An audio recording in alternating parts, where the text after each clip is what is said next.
Franchise-Experte Riedel ist davon zwar beeindruckt, angesichts des ultraschnellen Wachstums, aber auch skeptisch.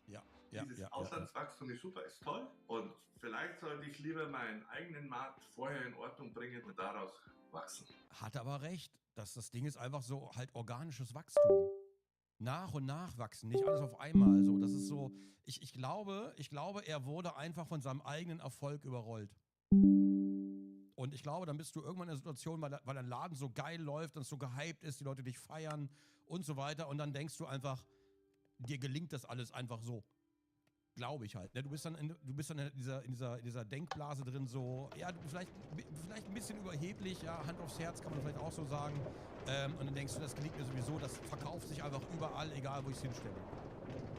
Weil du einfach so gehypt bist aktuell, dass du glaubst, dir kann eh nichts passieren. Du bist genau unverwundbar quasi, wenn man das so sagen will. Ja. Aber das funktioniert leider in den seltensten Fällen. Für Enes Schicker ist das vorerst egal. Im Sommer 2022 ist er gerade mal 28 Jahre alt. Und es scheint, als habe er es endgültig geschafft. Auf TikTok und Insta folgen ihm mehrere 100.000 Menschen. Zeitungen schreiben große Porträts über ihn. Und im Fernsehen findet er inspirierende Worte. Wenn wir uns darauf besinnen würden, wer wir eigentlich wirklich sind, was für Fähigkeiten wir haben und inwiefern wir sie entfalten können, können wir alles erreichen. Innerhalb von 2 Jahren hat Ja, schon, aber nicht alle haben diese Chance. er aus einer Donutbude Und so viel ein Glück, man darf nicht vergessen, auch bei ihm, ja, Glück ist auch immer ein entscheidender Faktor, dass etwas funktioniert, zur richtigen Zeit am richtigen Ort. Das ist immer ein entscheidender Faktor. Was man dann draus macht, ist noch was anderes, ja, aber das darf man nicht vergessen. Das spielt da noch ganz stark mit rein. Gigantisches Franchise-Imperium aufgebaut. Und zwar eines, das schätzungsweise in Deutschland zu der Zeit mehr als doppelt so groß ist wie der amerikanische Donut-Gigant Dunkin'. Doch offensichtlich läuft auch für Schicker nicht alles so glatt, wie man denken könnte. Ich habe extrem viele Verlustängste gehabt, sehr viel Existenzängste gehabt. Ich habe sehr, sehr unruhig geschlafen und es war eine unglaublich stressige Zeit für mich. Aber warum Verlust und Existenzängste? Das frage ich mich gerade. Warum Verlust und Existenzängste? Also ich meine, weil es lief doch alles... Oh, jemand hat Gollum gewonnen gerade. Entschuldigung. Wer hat Gollum gewonnen? Oh, Rivali. Viel Spaß mit Gollum, ne? Die Precious Edition. Viel Spaß mit dem Game. Ich würde sagen Glückwunsch, aber naja. Okay, aber die Frage ist Existenzängste, weil es lief doch momentan alles sehr, sehr gut. Es schien ja alles sehr gut zu laufen. Das Business hat geboomt. Überall haben neue Läden eröffnet. Also, die Gründe würden mich interessieren. Erinnere ich mich nicht an eine schöne Zeit zurück. Leider. Und damit sind wir bei Kapitel 3.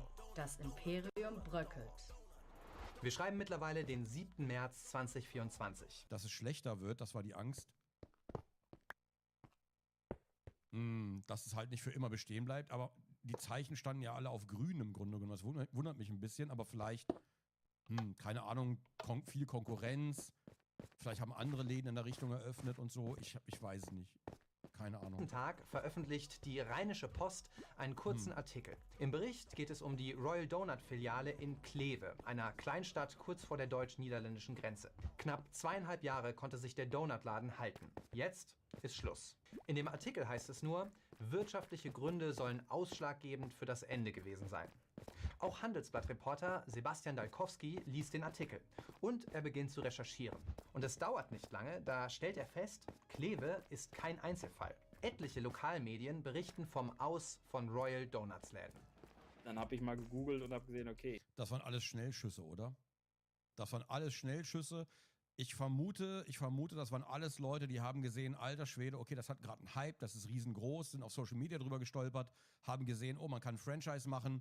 Wenn ich einen eröffne, ist das eine Goldgrube. Das sind genau die gleichen Leute, die man immer sieht bei Goodbye Deutschland, die irgendwie am Ballermann eine Wurstbude eröffnen wollen, weil die fehlt da noch. Ich habe so ein bisschen das Gefühl, das ist so dieses, du siehst das schnelle Geld, hast keine Ahnung davon, aber das wird schon irgendwie klappen, weil das verkauft sich ja eh. Irgendwie hat sich noch keiner mit dem Niedergang befasst und dann dachte ich, okay, ich zähle das jetzt mal zusammen, was da eigentlich noch übrig geblieben ist. Schnell wird klar, übrig geblieben ist da nicht besonders viel. Mal ist auf Google zu lesen, dauerhaft geschlossen. Mal findet man einen weiteren Artikel, der vom Aus berichtet. Und auf den Insta-Seiten der einzelnen Shops passiert in vielen Nur 2 Jahre, ach du Scheiße. Fällen gar nichts mehr. Aber nicht nur das. Wir haben bei Kleinanzeigen Franchise-Nehmer gefunden, die aktuell sogar versuchen, ihre Lizenz zu verkaufen. Zum Beispiel hier für 15.000 €. Was ist da los? Zum Niedergang seiner Kette hat Shaker nicht nur uns, sondern auch anderen Formaten Interviews gegeben. In denen nennt er vor allem immer wieder 2 Gründe. Auf was verzichtet man zuerst, wenn die Inflation reinkommt? Auf Luxus. Ja. Immer auf Luxus. Donuts Luxus gewesen. Vor allem meine Donuts, Bruder, 3,50, 4,50, 5,50. Ja. Luxus-Donut.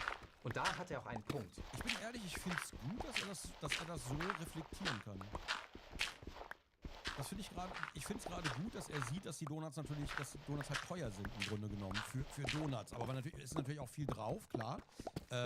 Ich finde es aber gut, dass er das so nüchtern betrachten kann. Nicht teuer.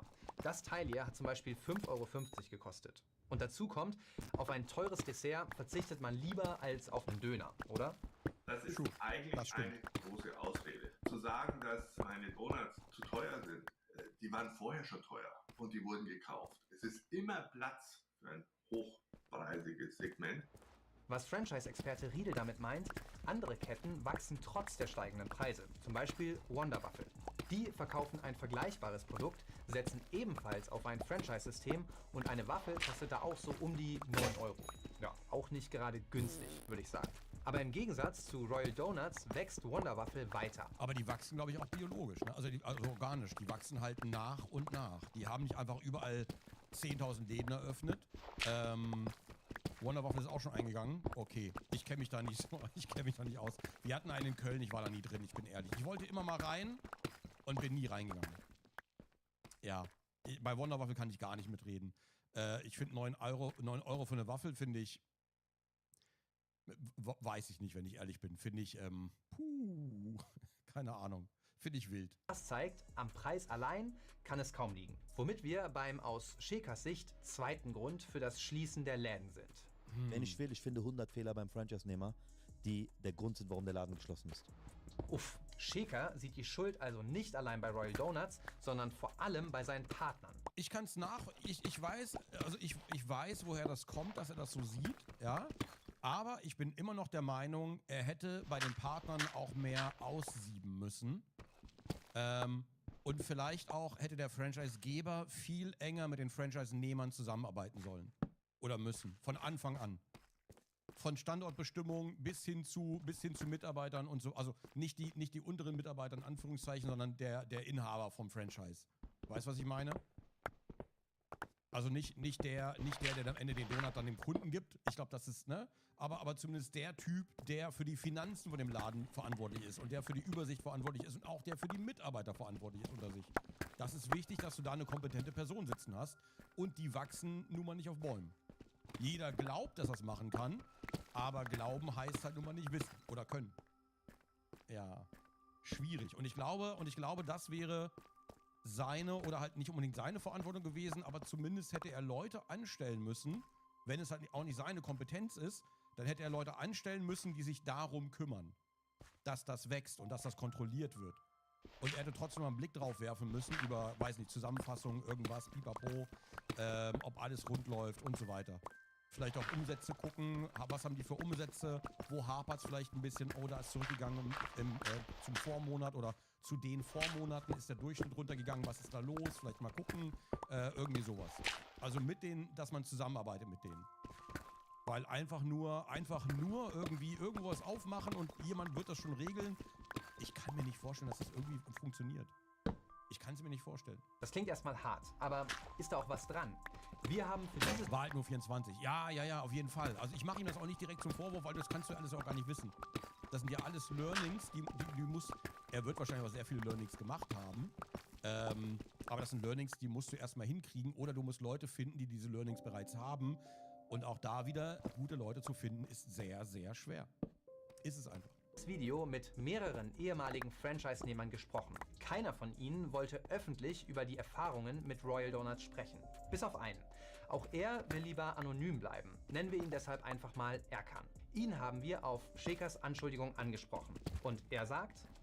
Das ist eine Respektlosigkeit, finde ich, weil nämlich ohne die Eintrittsgelder seiner Geschäftspartner wäre Enes Shaker eine Null. Das muss man so offen und ehrlich sagen. Okay, ich verstehe, dass er jetzt nicht ganz glücklich ist. Das verstehe ich schon, aber der Herr Scheker, der hat ja schon den Royal Donut, der hat die erste Filiale eröffnet, die super erfolgreich lief und so weiter. Eine Null würde ich jetzt nicht unbedingt sagen. Das heißt, du hast deine Lizenz bei einer Null geholt. Ist das eine gute Entscheidung? Wirft das ein gutes Licht auf dich? Weiß ich nicht. Dann kann sich auch hinter nicht beschweren. Ich glaube eher, da spricht der Frust und ich glaube, er ist eher sauer, dass es halt nicht funktioniert hat in dem Fall. Und dann wird wieder mit dem Finger in alle Richtungen gezeigt, aber man guckt nicht bei sich. Erkan hat uns seine Version der Geschichte von Royal Donuts erzählt. Und die zeigt, hinter dem Scheitern der Kette steckt mehr als einfach nur ein verblasster Hype. Wir haben für dieses Video das System Royal Donuts genau analysiert und unsere Ergebnisse von Experten prüfen lassen. Ihr Urteil? Royal Donuts war von Anfang an zum Scheitern verurteilt. Kapitel 4. Ein Absturz mit Ansage. Um zu verstehen, wie ein Franchise-System scheitern kann, muss man erstmal verstehen, wie es funktioniert. Dafür haben wir den Aufbau eines Franchises in 6 entscheidende Phasen zerlegt. Und in jeder dieser Phasen wird klar, irgendetwas ist bei Royal Donuts fundamental schiefgelaufen. Darauf haben wir natürlich auch Enes Scheker angesprochen und ihm die Möglichkeit gegeben, Stellung zu beziehen. Aber von vorn. Los geht's mit Phase 1. Partnerwahl. Klar, ein Franchise-System braucht nicht nur das richtige Konzept, sondern auch... Kann man nicht pauschalisieren, es fließt natürlich Emotionen an, weil was zu Ende geht. Ja, aber ganz ehrlich, der Scheker, der ist ja keine Null. Der hat das Ding aus dem Boden gestampft, der hat einen Hype generiert und so weiter. Die haben sich diese Donuts, ich weiß nicht, ob sie die irgendwo abgeguckt haben, keine Ahnung, aber die gab es ja vorher in der Form offenbar noch nicht in Deutschland. Es gab zwar Dunkin' Donuts, aber die hatten andere Donuts, nicht so krasse, nicht so überkrasse. Das mit der Null war, es war halt wirklich Frust. Ich glaube schon, dass da sehr viel Frust mitspielt. Partner, die dieses Konzept umsetzen. Und damit sind wir wieder bei Erkan. Aus Quellenschutzgründen können wir euch nicht viel über ihn erzählen. Nur so viel. Er ist gelernter Kaufmann und war schon viele Jahre als Händler selbstständig, bevor er auf Royal Donuts aufmerksam wurde. Dann gab es natürlich diese Videos mit den ganz langen Schlangen vor den Shops. Und habe ich mir gedacht, Mensch, das wäre eine schöne Hauptinvestition. Aha. Hat er die Videos gesehen mit den langen Schlangen vorm Shop? Also scheinbar lief das Geschäft ja schon. Anderswo zumindest. Nicht? Das Problem dabei, zum damaligen Zeitpunkt ist Erkan in der Gastronomie völlig unerfahren. Und damit ist er kein Einzelfall. Die meisten Franchise-Nehmer von Royal Donuts kommen nämlich aus völlig anderen Berufen. Egal ob Kfz-Mechaniker, Kosmetikerin oder Leute, die gerade erst die Schule abgeschlossen haben. Kann nicht funktionieren. Kann einfach nicht funktionieren. Das sind Leute, die sind komplett themenfremd. Und die haben keine Ahnung vom Leiten einer solchen Filiale und wie das funktioniert und überhaupt. Wenn du sowas machst, wenn du diese Leute engagierst, das ist schön und gut. Aber dann brauchst du erstmal, dann müsstest du quasi erstmal jemanden stellen, der die Leute schult in den wichtigen Sachen. Also das wäre das Minimum auf jeden Fall. Wenn Leute komplett themenfremd sind, dann musst du erstmal jemanden haben, der diese Leute schult als Franchise-Nehmer. Und ich glaube nicht, dass Royal Donuts so Leute hatte oder auch anstellen würde. Ich glaube, gibt es sowas überhaupt? Genau, so ein Tutor. Ich weiß, ob Franchise-Geber sowas überhaupt machen. Habe ich keine Ahnung. Aber das kann halt nicht funktionieren. Das ist wild.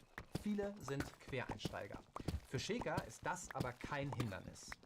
Ich habe in fast jedem Menschen, mit dem ich gesprochen habe, weil es waren ja auch viele junge Leute, habe ich mich selbst gesehen. Da gab es für mich jetzt keine riesige Ausmusterung im Sinne von, bist du schon mindestens 3 Jahre selbstständig? Hast du mindestens schon 1 Jahr lang gastronomische Erfahrung?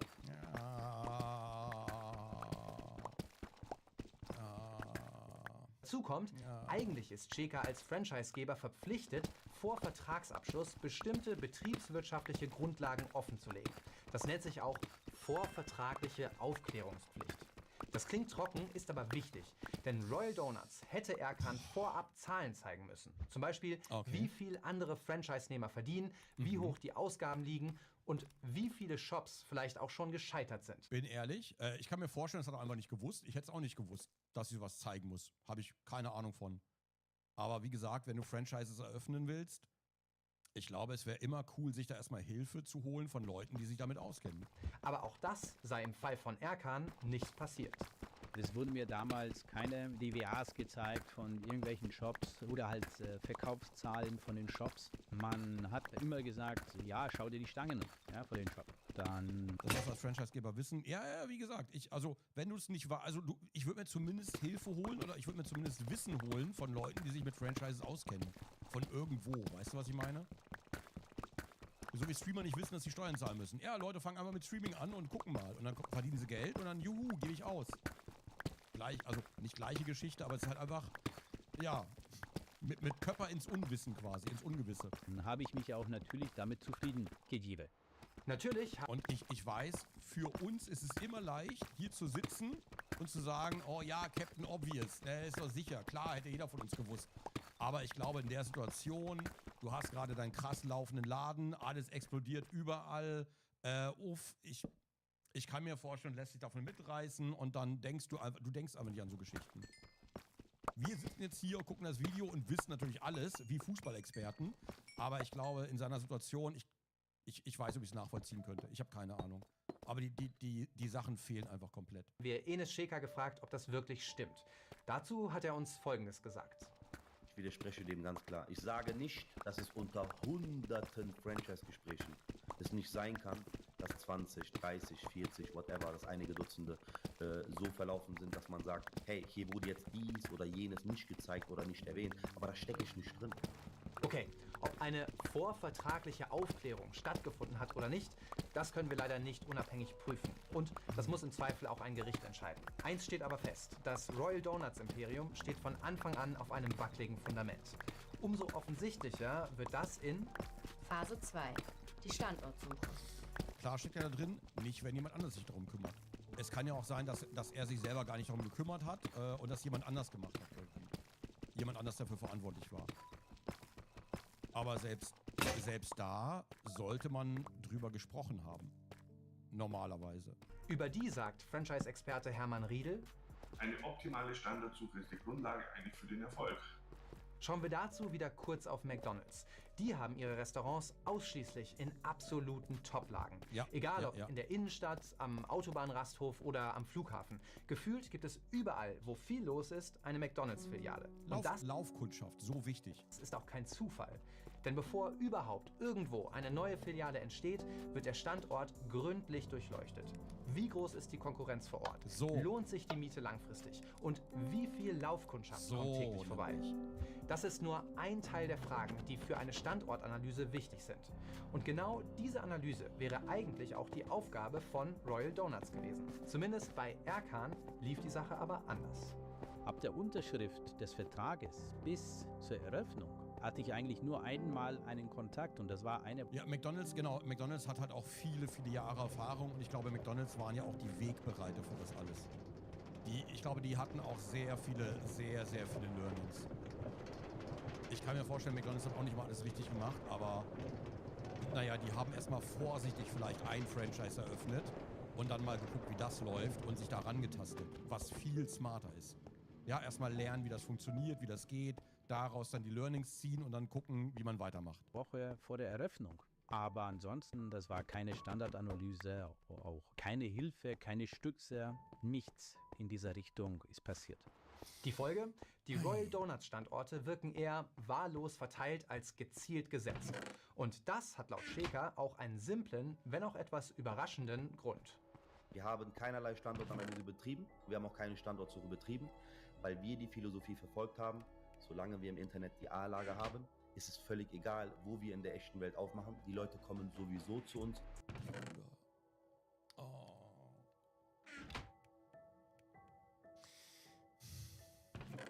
Ja, das ein bisschen die Realität unter den Füßen verloren, glaube ich. Ich weiß, wie ich es anders formulieren soll.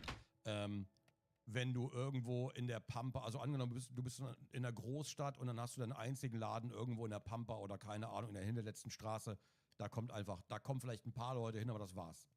Oder vielleicht auch gar nicht die Leute, die deine Kundschaft sind, eventuell. Ja, und vor allen Dingen, solange du die A-Lage im Internet hast, aber was ist, wenn du die verlierst? Dann hast du alle diese Franchise-Läden, wo auch keiner mehr hinkommt. Die sind alle nur von deinem Instagram-Account abhängig.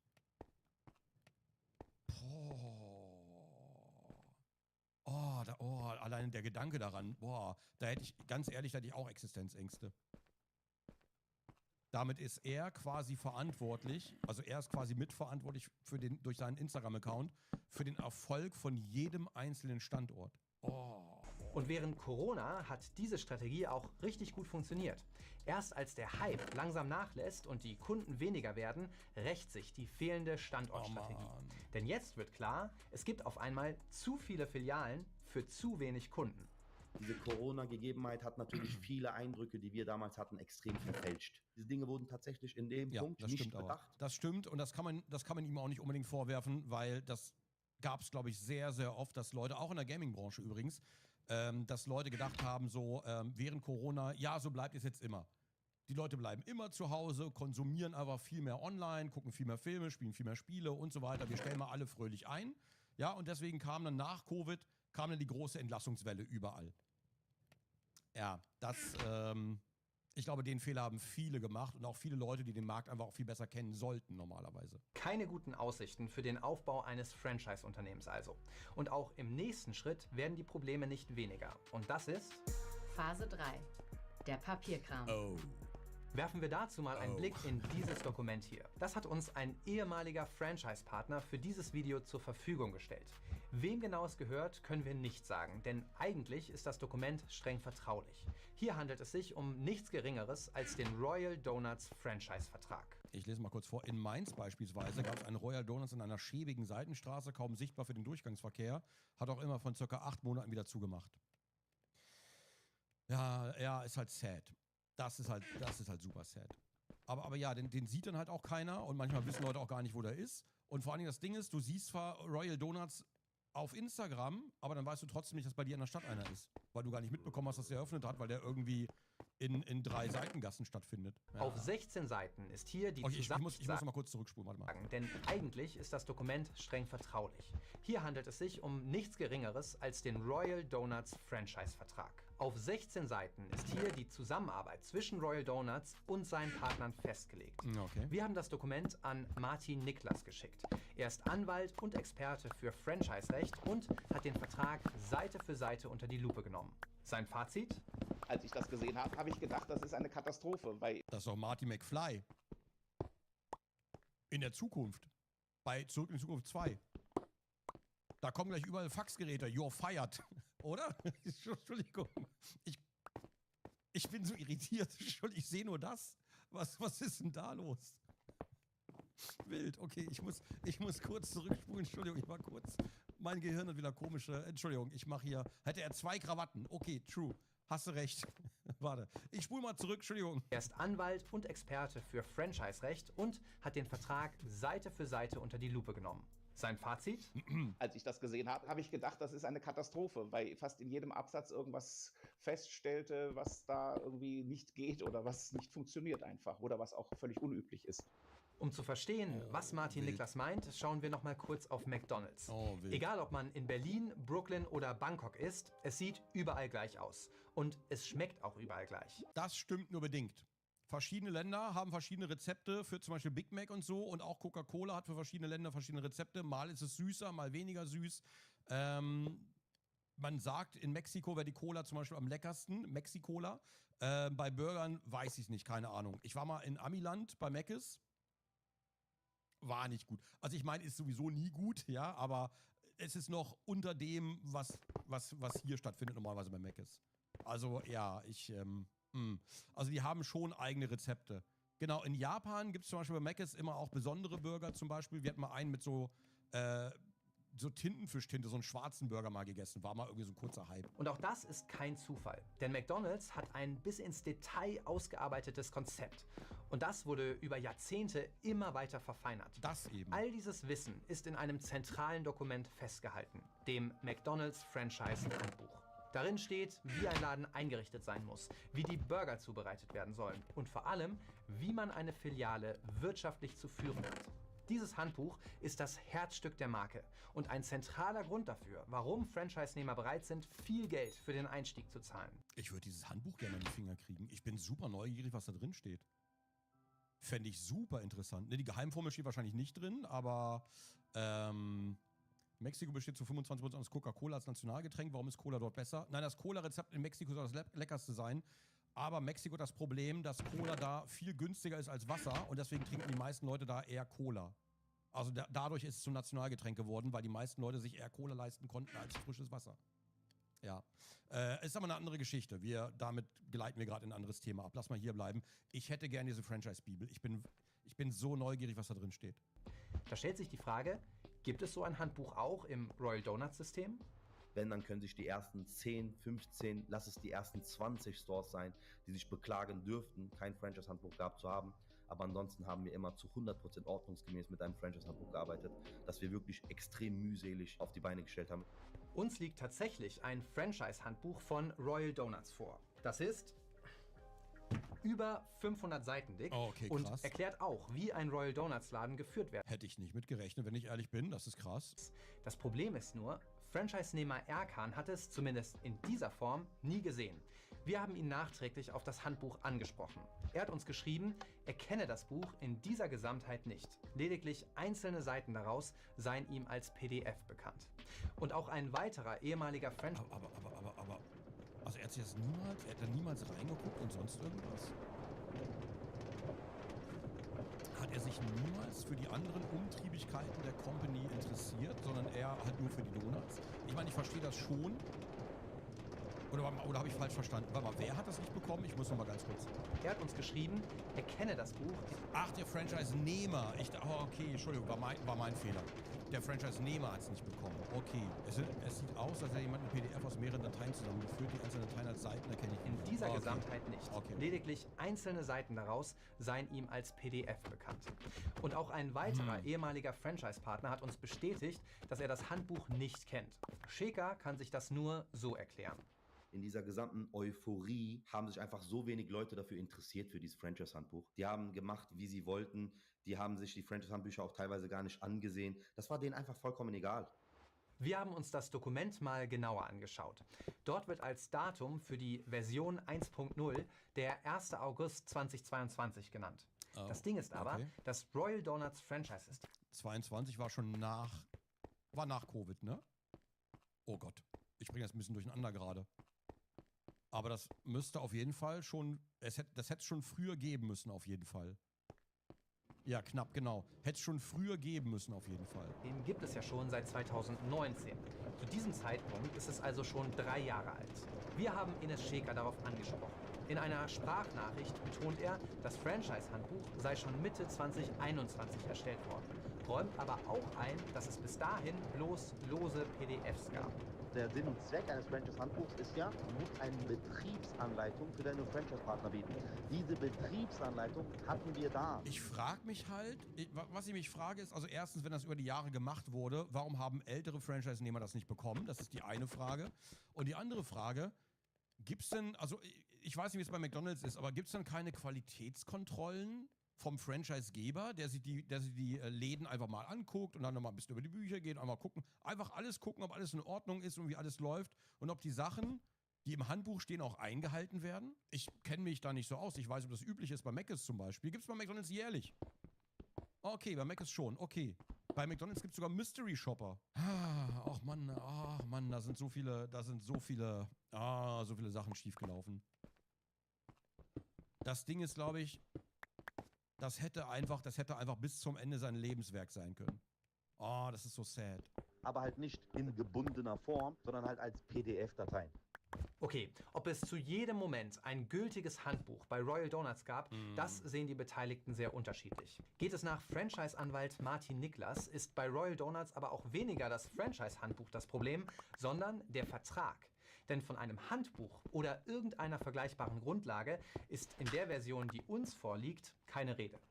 Normalerweise gibt es im Vertrag ausführliche Klauseln, die sich dann mit dem Franchise-Handbuch beschäftigen und die auf das Franchise-Handbuch verweisen. Das gibt es alles hier nicht. Statt auf ein Handbuch wird im uns vorliegenden Vertrag immer wieder auf einen einzelnen Mustershop in Muss der Royal Shop innen und außen so gestaltet, ausgestattet, beschriftet sein wie der Mustershop des Franchisegebers auf der Luxemburgstraße. Erfolgt die Eröffnung des Royal Shops nicht bis zu dem genannten Termin, kann der Franchisegeber den Vertrag nach einer Abmahnung und Einräumung in angemessener Frist zur Eröffnung des Royal Shops fristlos kündigen. Köln verwiesen. Gemeint ist Schäkers erster Laden, mit dem einst alles angefangen hat. An dem sollen sich die Partner orientieren. Das Problem ist nur, zumindest die Royal Donuts Partner, mit denen wir gesprochen haben, haben diesen Shop in keiner Weise zu Gesicht bekommen. Komischerweise gab es auch von diesem Shop in Köln, vom Herrn Ene Schäker, überhaupt keine Bilder auch. Und naja, der sogenannte Mustershop hat heute längst geschlossen. Oh. Da muss ich natürlich auch die Schuld eingestehen. Der Vertrag wurde dann ab einem gewissen Zeitpunkt eigentlich nicht mehr überholt. Das hätte man tatsächlich verändern müssen, ab dem Zeitpunkt, wo der Store auch übergeben wurde. Ihr seht, noch bevor ein neuer Laden überhaupt eröffnet wurde, gab es schon Probleme. Und noch deutlicher werden die in Phase 4. Die Einarbeitung. Schauen wir dazu noch mal kurz in den Vertrag. Dort verpflichtet sich Royal Donuts zur Einweisung in das Know-how und zur umfassenden Einführungsschulung. Oh, also das, was gar nicht passiert ist. Da haben wir vorhin drüber geredet, ne? Dass man die Leute, wenn die das schon eröffnen und themenfremd sind, dass man die halt wirklich, dass man denen Schulungen gibt einfach. Oder dass jemand denen beiseite steht und die erstmal und den Laden erstmal führt und die anlernt quasi und denen alles beibringt, was die wissen müssen. Irgendwie sowas. Oh, hier Fortbildung und Training für den Franchise-Nehmer und dessen Personal. Strukturierter Informations- und Erfahrungsaustausch. Ich glaube, das sind alles, ich habe das Gefühl, das sind alles Sachen, die einfach nicht passiert sind. Doch diese Schulung, so erzählen es mehrere Beteiligte, habe es nie gegeben. Es hieß, dass sie momentan unterbesetzt seien und nicht die Zeit hätten, uns einzuarbeiten, weil einfach zu viele neue Shops eröffnet werden. Ja, klar. Stattdessen hätte sich Franchise-Nehmer Erkan bei anderen Shops erkundigen müssen, wie er seine Donuts zu belegen hatte. Darüber regt er sich noch heute auf. Ich habe das nicht eingesehen, bei fremden Leuten, ja, Geschäftspartnern, die ich nicht kenne, eingearbeitet zu werden. Wer weiß denn, ob ich das auch richtig dann von denen auch gezeigt bekommen habe. Ich habe mich gerade gefragt, also ich habe mich auch gefragt, nicht gerade, aber vorhin schon, gefragt, wer die Donuts eigentlich macht, ob es da irgendwie eine Logistik hinter gibt, dass die Donuts zentral irgendwo gemacht werden und dann halt jeden Tag frisch zu den ganzen Franchise-Nehmern hingefahren werden. Aber die müssen die alle selber machen dann? Die müssen die auch selber belegen? Ist das eine gute Idee? Also beim Mac ist es doch, glaube ich, so, die kriegen viele Sachen einfach tiefgefroren zugeliefert und dann werden die da irgendwie, ne, also die werden schockgefrostet, die Zutaten, weil, also wie gesagt, ist das dann immer dieselbe Qualität, die man erwarten kann? Wenn da halt Leute sind, die vielleicht keine Ahnung davon haben, wie man Donuts macht? Und einfach Bock hatten, so einen Laden zu eröffnen, weil offenbar kann man schnell Geld damit verdienen. Bei McDonald's muss man die Maschinen und alles von McDonald's kaufen. Donutfritteuse. Ja, aber du musst ja alles richtig belegen, nach Rezepten und so weiter. Ne? Und dann musst du ja auch noch richtig machen. Das ist ja, was ich meinte. Es fehlt offenkundig eine komplette Logistiksparte. Kein Store-Inventar, keine Einrichtung, keine Zutaten. Stimmt, die Einrichtung müsste ja eigentlich auch der Franchise-Geber immer liefern. Uns liegt dazu eine interne Checkliste vor. Ein 3-seitiges PDF, das die Schulung neuer Mitarbeiter dokumentieren soll. 8,5 Tage sind dafür eingeplant. Viel zu wenig, findet Franchise-Experte Hermann Riedel. Wenn das die eine Liste war zur Ausbildung, dann existiert keine Ausbildung. Schäker ist sich, zumindest in diesem Punkt, aber keiner Schuld bewusst. Da hat wirklich ein Crashkurs, sorry, wenn ich so sage, ein Crashkurs hat absolut gelangt, dass jemand nach nur einem einzigen Tag wusste, wie nutze ich die Donuts, wie gehe ich damit um, wie fülle ich die, wie verziere ich die, wie tue ich die vorne in die Theke. Das ist keine Raketenwissenschaft gewesen. Aber nicht nur Franchise-Experte Hermann Riedel hält die Vorbereitung der Mitarbeiter für nicht ausreichend. Auch eine ehemalige Angestellte hat uns die Schulungen per E-Mail als extrem knapp beschrieben. Detailliertere Anleitungen gab es nicht. Eine Mitarbeiterin aus einem anderen Store hat uns die einzelnen Donutsorten erklärt und vorgemacht, wie sie zu belegen sind. Das hat, glaube ich, 2 oder 3 Tage in Anspruch genommen. Okay, weiß ich nicht. Also ich find's auch sehr knapp, bin ich ehrlich. Ich weiß nicht genau, wie lange man braucht, um sich die Sachen zu verinnerlichen. Aber das Ding ist, ja, du siehst die Rezepte und kannst die, glaube ich, nachmachen. Aber was ist 1 Monat später? Hast du 1 Monat später noch dasselbe Qualitätslevel und genau dasselbe Wissen, was du da ganz kurz reingepaukt bekommen hast? Oder wäre es irgendwie smart, wenn man das vielleicht über längere Zeit begleitet, dass es einfach so in die Gewohnheit übergeht ein bisschen? Dass man das so ein bisschen aus dem, wie man so sagt, aus dem FF machen kann. Was vielleicht sinnvoll wäre, ich meine, kleine YouTube-Tutorials oder sowas, ich weiß es nicht. Zu jedem Rezept vielleicht ein kleines Videotutorial oder irgendwie so eventuell, keine Ahnung. Ich habe bei Burger King bestimmt 20 Schichten gebraucht, damit ich es zur Hälfte konnte. Ja, ich glaube halt auch bei so vielen verschiedenen Rezepten wäre es auf jeden Fall sinnvoll, dafür mehr Zeit einzuräumen. Und die im Vertrag versprochenen Fortbildungen habe es laut Erkan auch nicht gegeben. Dann gab es halt so kleine Videos, 2-3 Minuten, und das war eigentlich in Anführungsstrichen Fortbildung oder Training, aber das war auch für die Katz, ganz ehrlich gesagt. Puh, klingt alles nicht so optimal. Aber noch offensichtlicher werden die Mängel in der Struktur in Phase 5. Der laufende Betrieb. Entscheidend in dieser Phase ist die Betreuung der Franchise-Nehmer durch die Royal Donuts Zentrale. Aber auch das hat offenbar nicht besonders gut geklappt. Ein Franchise-Nehmer hat uns berichtet: Wenn man ein Problem hatte, war man komplett auf sich alleine gestellt. Meistens ist nicht mal jemand ans Telefon gegangen, wenn man es probiert hat. Natürlich haben wir bei Schäker nachgefragt. Bei 300 Franchise-Nehmern da brauchst du halt auch Personal. Also ich weiß nicht genau, wie krass man die betreuen muss, die einzelnen Franchise-Nehmer. Also offenbar, je nachdem, wie viel Vorwissen die haben, wie die eingeführt werden, wahrscheinlich immer weniger. Das heißt, in diesem Fall werden die sehr viel Betreuung brauchen oder sehr viele Rückfragen haben, vermute ich mal. Das heißt, du bräuchtest quasi, also ich würde sagen, und das ist schon sehr großzügig gerechnet, für 50 Läden mindestens ein Mitarbeiter. Und das ist wirklich schon viel zu viele Läden für einen Mitarbeiter. Der diese Läden betreut auf jeden Fall. International kommt auch noch dazu, stimmt. Aber dann brauchst du auf jeden Fall, genau, ein richtiges Support-Team. Ja, auf jeden Fall. Auf jeden Fall. Ob das wirklich stimmt. Erstens, wir waren unterbesetzt. Zweitens, wir haben uns dennoch immer bei unseren Partnern gemeldet. Vielleicht nicht tagesaktuell im Sinne von direkt, zack, du hast nach einer Stunde meinen Anruf gehabt, aber ich habe extra angestellte Franchise-Betreuer gehabt, die den ganzen Tag nichts anderes gemacht haben, als den Problemen meiner Franchise-Partner hinterherzulaufen.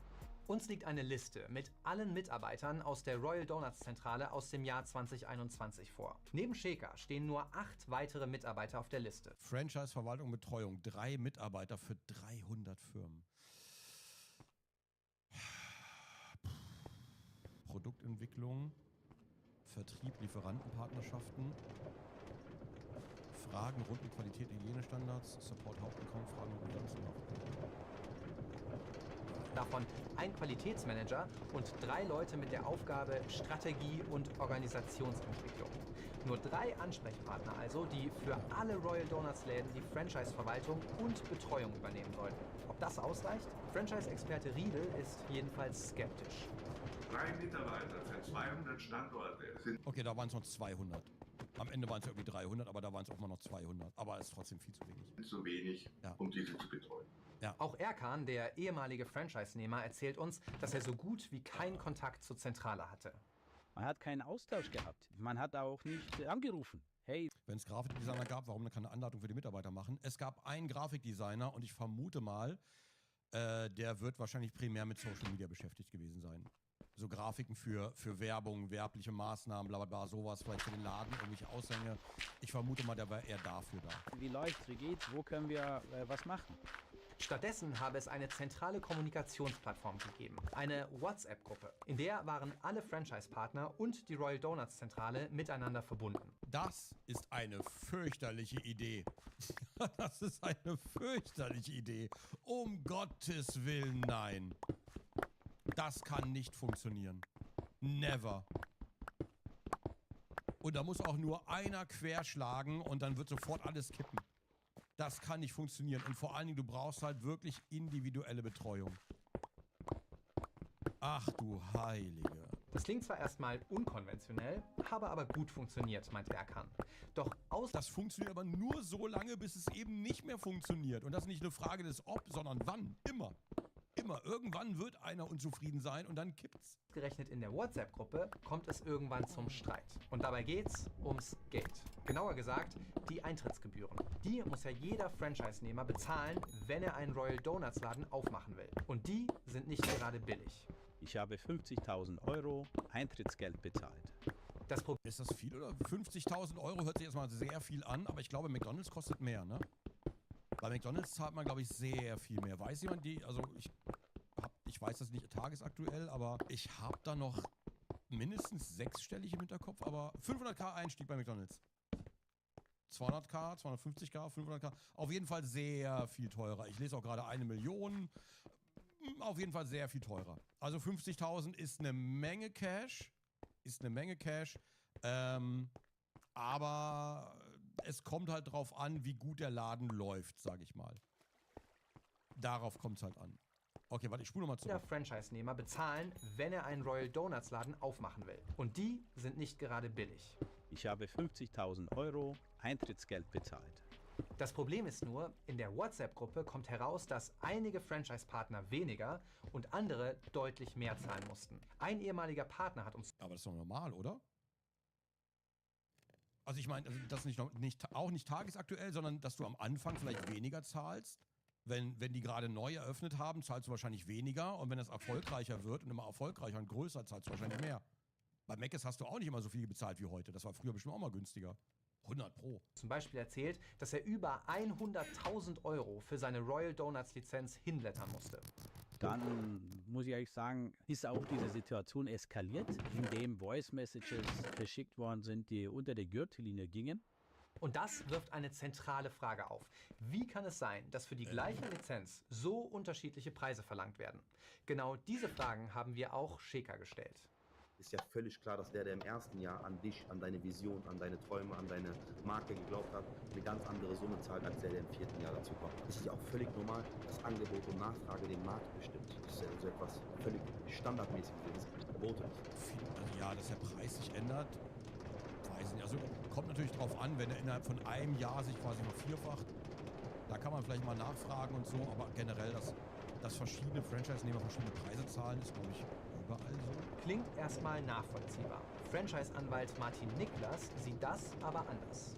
Bei einem seriösen Franchise-System geht das natürlich gar nicht, weil wenn man schon sagt, das ist eine Gegenleistung für irgendwas, für was auch immer, ja, dann kann es nicht bei dem einen 100.000 € wert sein und bei dem anderen 30.000 €. Ja doch, aber wenn der eine im ersten Jahr dazukommt, obwohl die gerade gestartet haben, dann ist es 100 Pro günstiger. Also da ist es 100 Pro günstiger als am Ende, wo sowieso schon alles läuft und bla bla bla. Die Lizenz wird doch teurer. Ich find die Vorstellung wild, dass du am Anfang, du machst ein Franchise-Unternehmen, McDonald's, ja, machst du auf, setzt da einen Preis fest und erwartest, dass das quasi über die Jahre immer gleich bleibt? Nee, auf keinen Fall. Das wird 100 Pro steigen, auch bei anderen Firmen. Ich weiß nicht genau, in welchem Maßstab. Aber dass der Preis steigt, ich glaube, das ist bei erfolgreichen Unternehmen, ist, glaube ich, völlig normal. Im seriösen Franchise-System geht das natürlich gar nicht, weil wenn man schon sagt, das ist eine Gegenleistung für irgendwas, für was auch immer, ja, dann kann es nicht bei dem einen 100.000 € wert sein und beim anderen 30.000 €. Also das ist eine Katastrophe. Aber die Marke ist ja dann auch mehr wert. Ich bin verwirrt. Martin McFly ist aber erklärterweise. Ja, ich höre das auch selber, aber ich verstehe die Logik dahinter nicht. Die erschließt sich mir nicht. Also ich find's normal, dass wenn die Marke im Wert steigt, man auch mehr dafür bezahlt. Wie schnell das natürlich sich ändert, keine Ahnung. Ja, wenn das bei Royal Donuts jetzt irgendwie in der nächsten Woche plötzlich doppelt so teuer ist, ist auch weird auf jeden Fall. Ja, gebe ich dir recht. Aber ansonsten verstehe ich die Argumentation nicht. Aus Sicht des Franchisegebers, wenn man da so unterschiedliche Konditionen vereinbart. Heißt konkret, die Stimmung im System wird damit immer schlechter. Und genau das bringt uns in die letzte Phase. Und das ist eine, die jeder Franchisegeber vermeiden will. Phase 6. Das Krisenmanagement. Schauen wir uns dazu erstmal an, wie sich die meisten Franchise-Systeme finanzieren. Neben der Eintrittsgebühr geben die Partner einen prozentualen Anteil ihres Umsatzes an die Zentrale ab. Normal. Der Vorteil, läuft eine Filiale gut, dann springt auch mehr für die Zentrale raus. Ja. Bei Royal Donuts läuft das etwas anders. Statt einer Umsatzbeteiligung zahlen die Partner hier einen monatlichen Fixbetrag. Was? Okay, was? Ich muss noch mal kurz, habe ich das falsch Gut, verstanden? dann springt auch mehr für die Zentrale raus. Bei Royal Donuts läuft das etwas anders. Statt einer Umsatzbeteiligung zahlen die Partner hier einen monatlichen Fixbetrag. Im Fall von Erkan waren das 1.000 €. Das ist eine beschissene Idee. Fixbetrag ist auch bei Subways so? Was?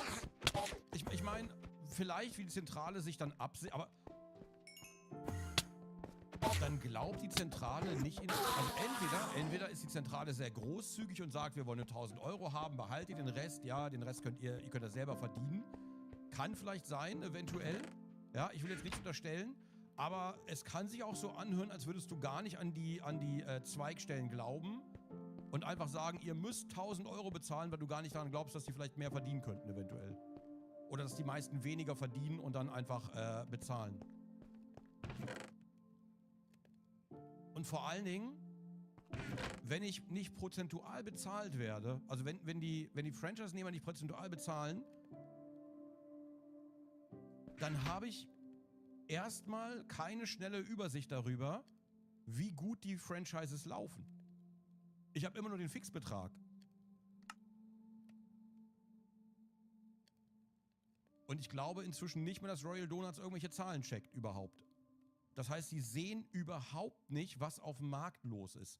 Die können überhaupt nicht nachvollziehen, ob alle Filialen gut laufen oder überhaupt irgendwas bla ist. Das ist einfach, oh Gott, Das Problem dabei, durch die fehlende Umsatzbeteiligung hat die Zentrale nie so richtig mitbekommen, wie es den Läden wirtschaftlich geht. Ja, toll. Ich habe mich irgendwie geschämt, danach zu fragen, ob man es mir glaubt oder nicht. Und da auch kein Partner jetzt, also auch sehr, sehr selten. Aber du musst dich nicht schämen zu fragen, sondern frag doch einfach und dann kann man doch gucken, dass man gemeinsam irgendwie Strategien erarbeitet. Oder erstmal checkt, woran es liegt und bla bla bla. Natürlich. Proaktiv auf uns zugekommen sind im Sinne von, hey, wir müssen mal über meine Zahlen reden, war das tatsächlich nie ein großes, brisantes Thema, was jetzt so zur Debatte stand. Genau das wäre aus Sicht von Hermann Riedel aber essentiell gewesen. Wenn ich keine Kennzahlen habe, weiß ich auch nicht, wie es um die Standorte geht. Dann kann ich auch keinen Aktionsplan.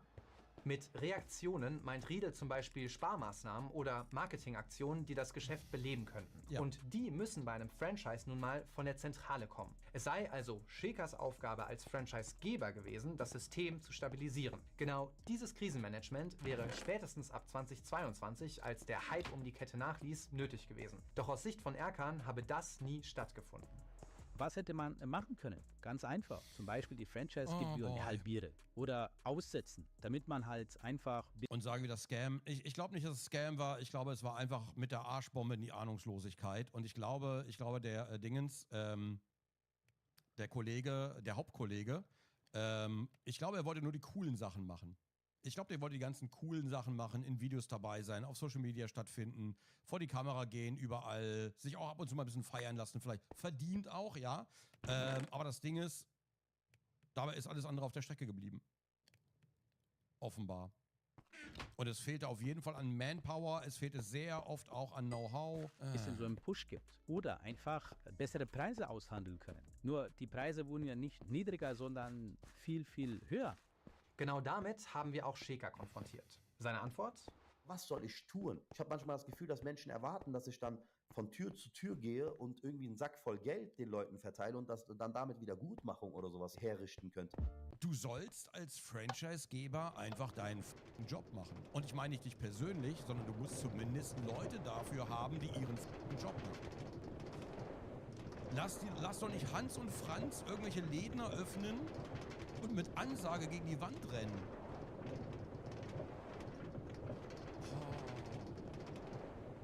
Okay, ich bin ehrlich, die Aussage, die Aussage kann ich nicht nachvollziehen. Ach, bessere Preise aushandeln können. Nur die Preise wurden ja nicht niedriger, sondern viel, viel höher. Genau damit haben wir auch Schäker konfrontiert. Seine Antwort? Was soll ich tun? Ich habe manchmal das Gefühl, dass Menschen erwarten, dass ich dann von Tür zu Tür gehe und irgendwie einen Sack voll Geld den Leuten verteile und das dann damit Wiedergutmachung oder sowas herrichten könnte. Das waren also die 6 Phasen, die beim Aufbau eines Franchise-Systems wichtig sind. Die letzte Aussage fand ich richtig schäbig einfach. Entschuldigung, das tut mir leid. Die klingt so patzig einfach nur. Weißt du, was ich meine? Er hat sein Geld bekommen, der Rest war ihm egal. Fühlt sich ein bisschen so an, ja. Ja. Naja, wenn man ehrlich ist, hat Royal Donuts offenbar in jeder einzelnen Phase grundlegende Prinzipien ignoriert. Für Erkan hat das dramatische Folgen. Wegen der Investition, die ich bei Royal Donuts getätigt habe, stehe ich momentan kurz vor einer privaten Insolvenz. Und er ist nicht der Einzige. Aber fairerweise muss ich dazu sagen, wenn ich 50.000 Euro, also ich weiß nicht, in dieser Situation bei ihm weiß ich nicht genau, aber wenn ich 50.000 Euro in so einen Laden investiere, weil ich einfach Dollarzeichen in den Augen habe, weil der in Köln gut läuft und da stehen die Schlangen und das wird ein Selbstläufer, das macht sich von selbst. Bevor ich 50.000 Euro investiere in irgendwas, das ist eine Menge Holz, eine Menge Holz, würde ich mich erstmal vielleicht auch ein bisschen schlau machen, wie das Ganze funktioniert eventuell. Oder ich wäre sehr interessiert daran, nicht nur einfach einen Laden zu eröffnen und gucken, was passiert. Das wird schon irgendwie. Sondern bevor ich so eine Investition mache, würde ich auf jeden Fall gucken, wie das alles funktioniert. Also man muss schon sagen, auf beiden Seiten wurden Fehler gemacht. Auf beiden Seiten. Und beide Seiten sind meiner Meinung nach viel zu naiv da reingegangen.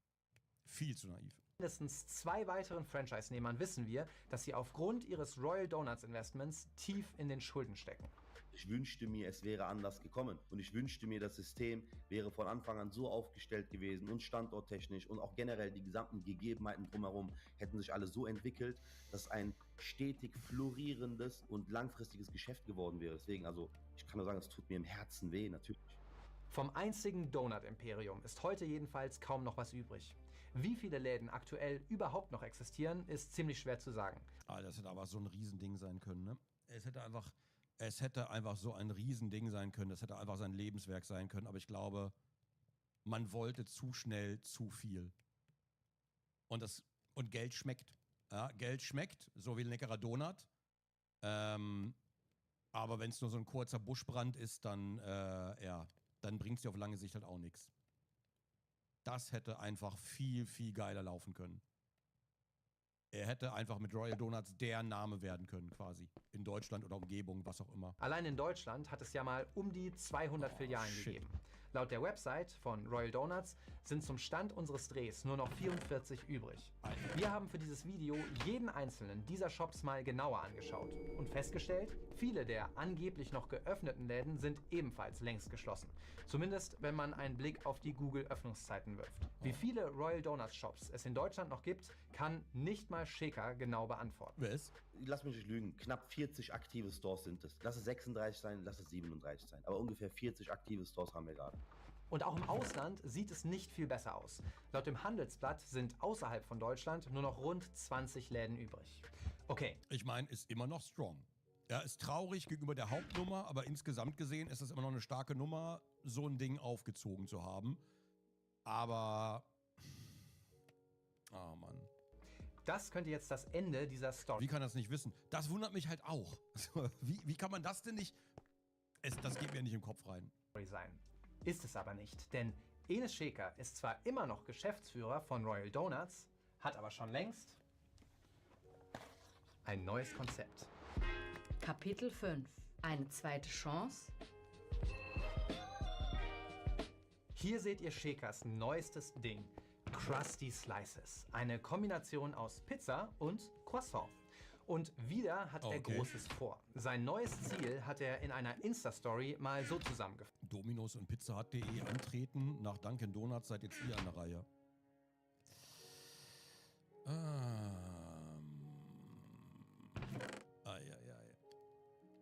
Aber ich bin ehrlich. Ich habe keine Ahnung, wie die schmecken. Vielleicht schmecken die echt gut. Aber die Donuts waren schon irgendwie geiler. Ja, ich habe keine Ahnung, wie das jetzt läuft. Ich habe keine Ahnung, aber vielleicht will er es einfach unbedingt. Fast. Nach Dunkin' Donuts seien jetzt auch Pizza Hut und Domino's an der Reihe. Ihr seht, wie schon bei Royal Donuts setzt Shaker voll auf Social Media. Und es gibt noch mehr Parallelen, denn ratet mal, auf welche Strategie Shaker bei Krusty Slices setzt. Richtig, auf Franchise. Eigenen Angaben zufolge habe er jetzt schon hunderte Franchise-Anfragen bekommen. Ich hoffe, es gibt Learnings aus dem vorherigen Fall.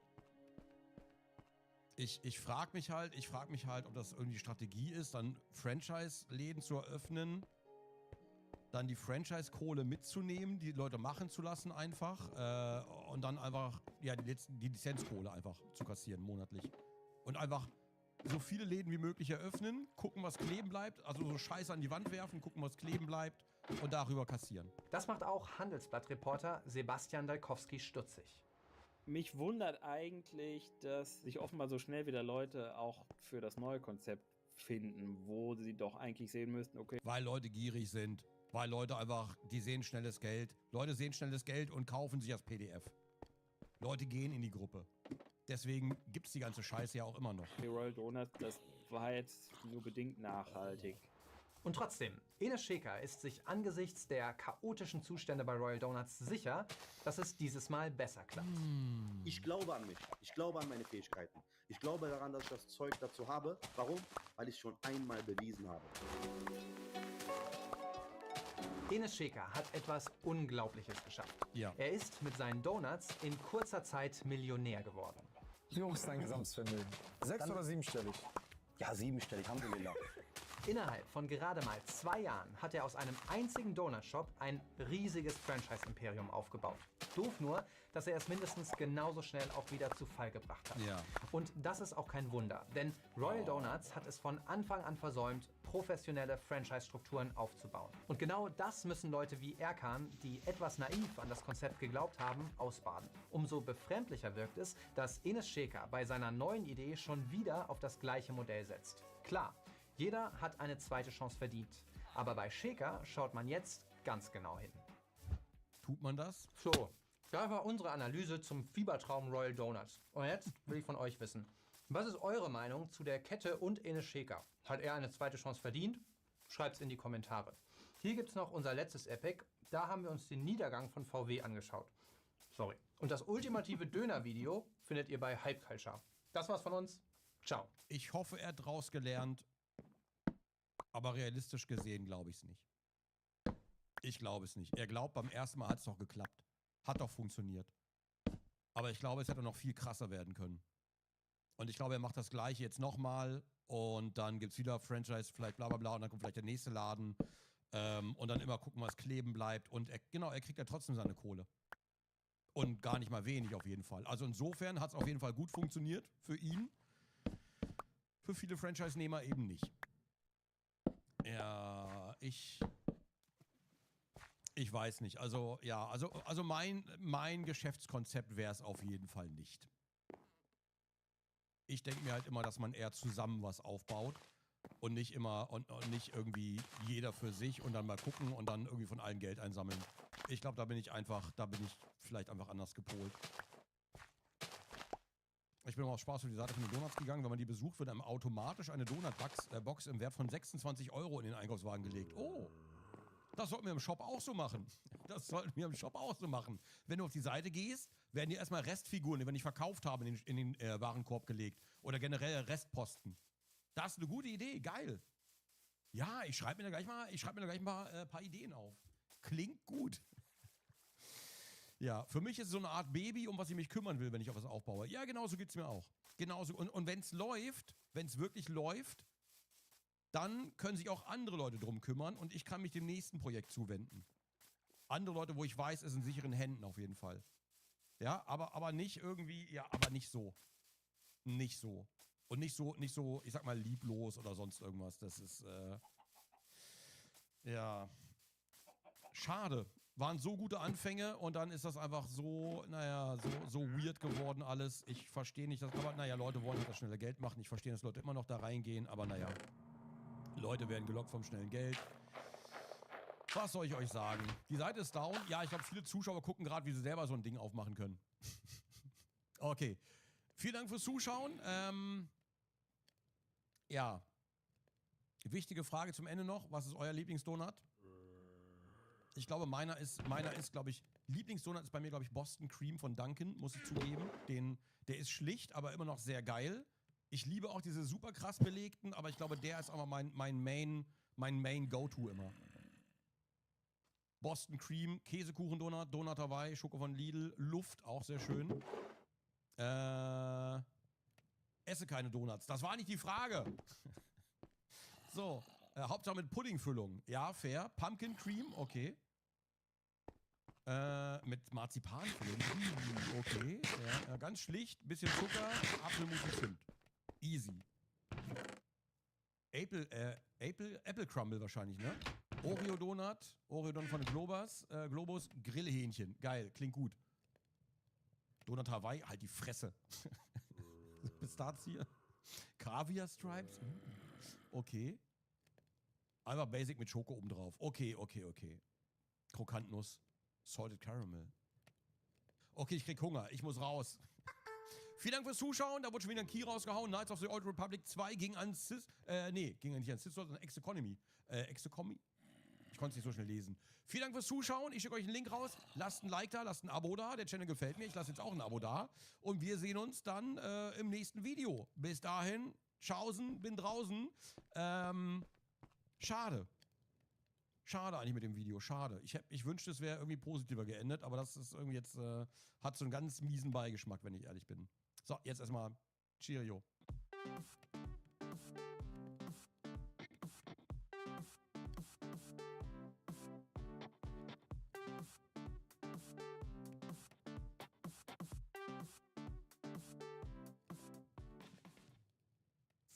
Jahre mache ich das, ja? 15 Jahre. Und dieser Moment hier, weißt du, dieser Moment hat einfach die gesamten 15 Jahre komplett ruiniert. Ausnahmsweise ein React, das ich nicht an einem Stück machen kann, weil Tali zum Glück nicht übertrieben hat, ja? Ich muss dazu sagen, es ist ein Best of 1000 Streams oder, naja, 1000 und ein paar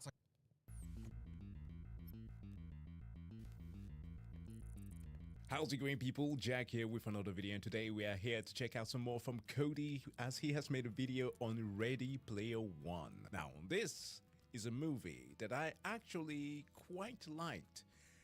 It has its flaws, definitely. It's one that has a interesting plot that could go somewhere, but kind of feels off. Some of the plot points there feel not truly real with regards to the whole it's internet culture, like how the hell can people on the internet who are terminally online not figure out a bunch of the things that are going on in the movie. The CG, while great at most times, has some wackiness to it that I really couldn't put my finger on. But the thing about this, interestingly enough, is that it isn't talked about a lot anymore, because it was supposed to be a huge thing. Came out in 2018, and past the year that it was released, I don't really think that anybody talked about that much. Like, even when the Apple Vision release was the only time where I actually got to see people meme about that movie again. But alas, I would say that perhaps the movie should have come with like a massive tagline of "This is for the nerds, this is for the major cinephiles who have a tendency of always dropping movie references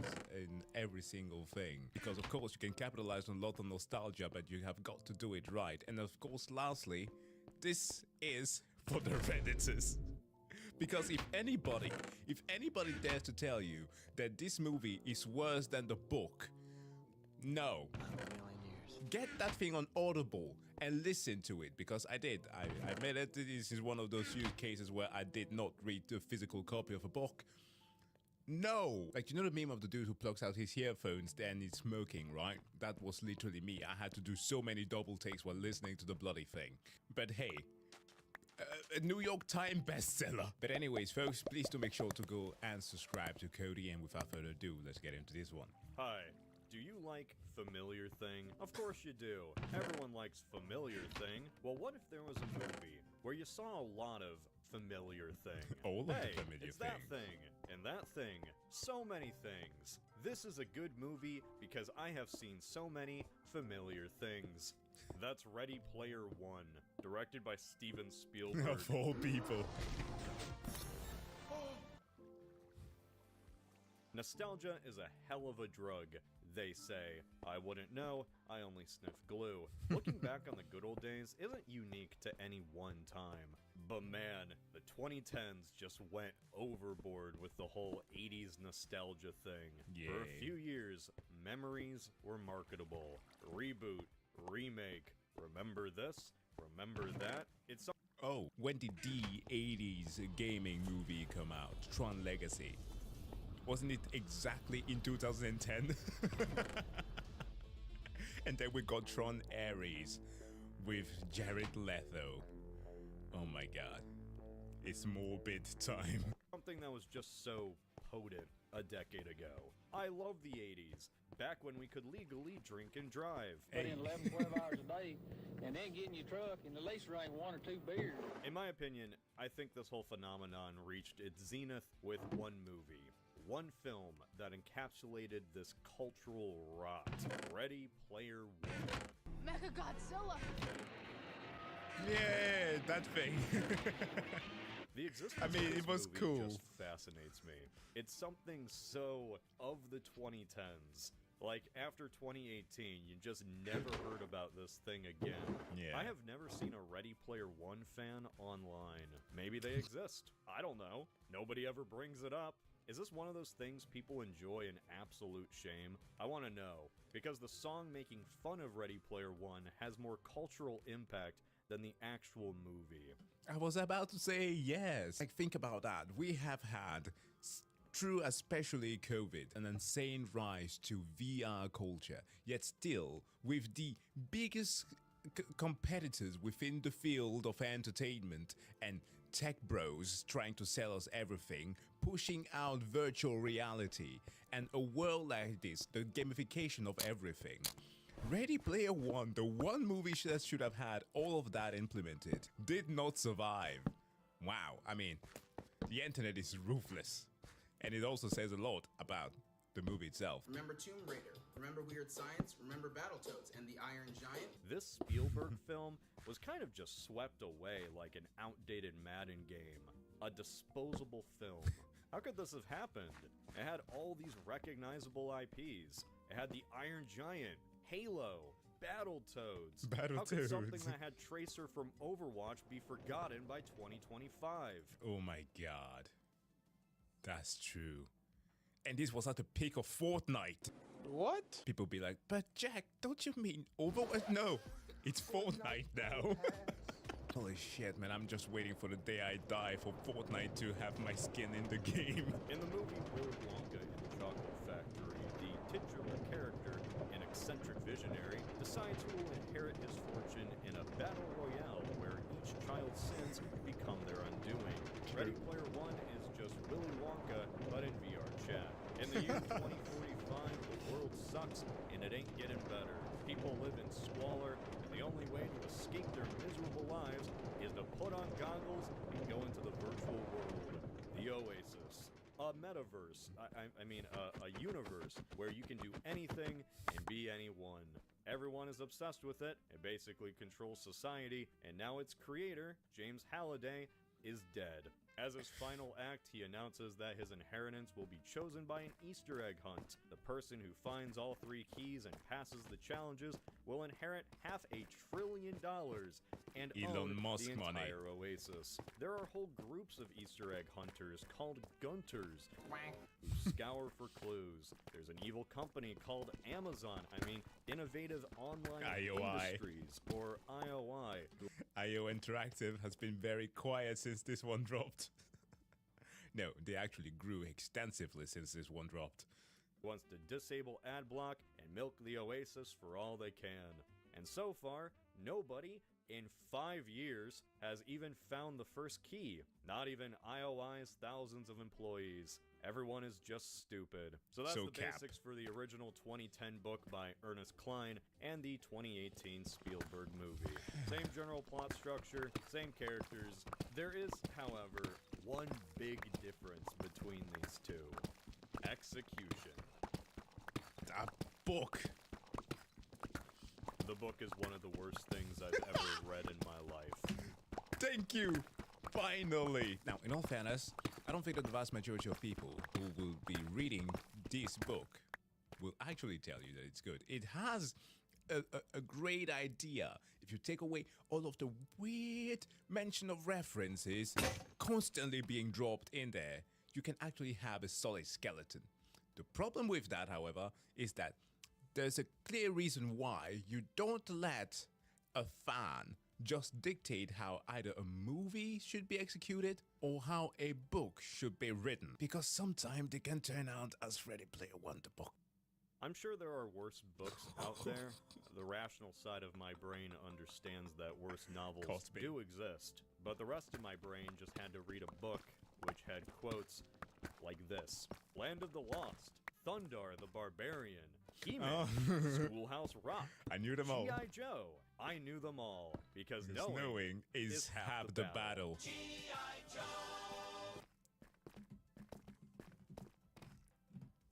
does it become relevant within the story where there are quizzes that needs to be answered? Sure, sure. But man, is it cringe to listen to.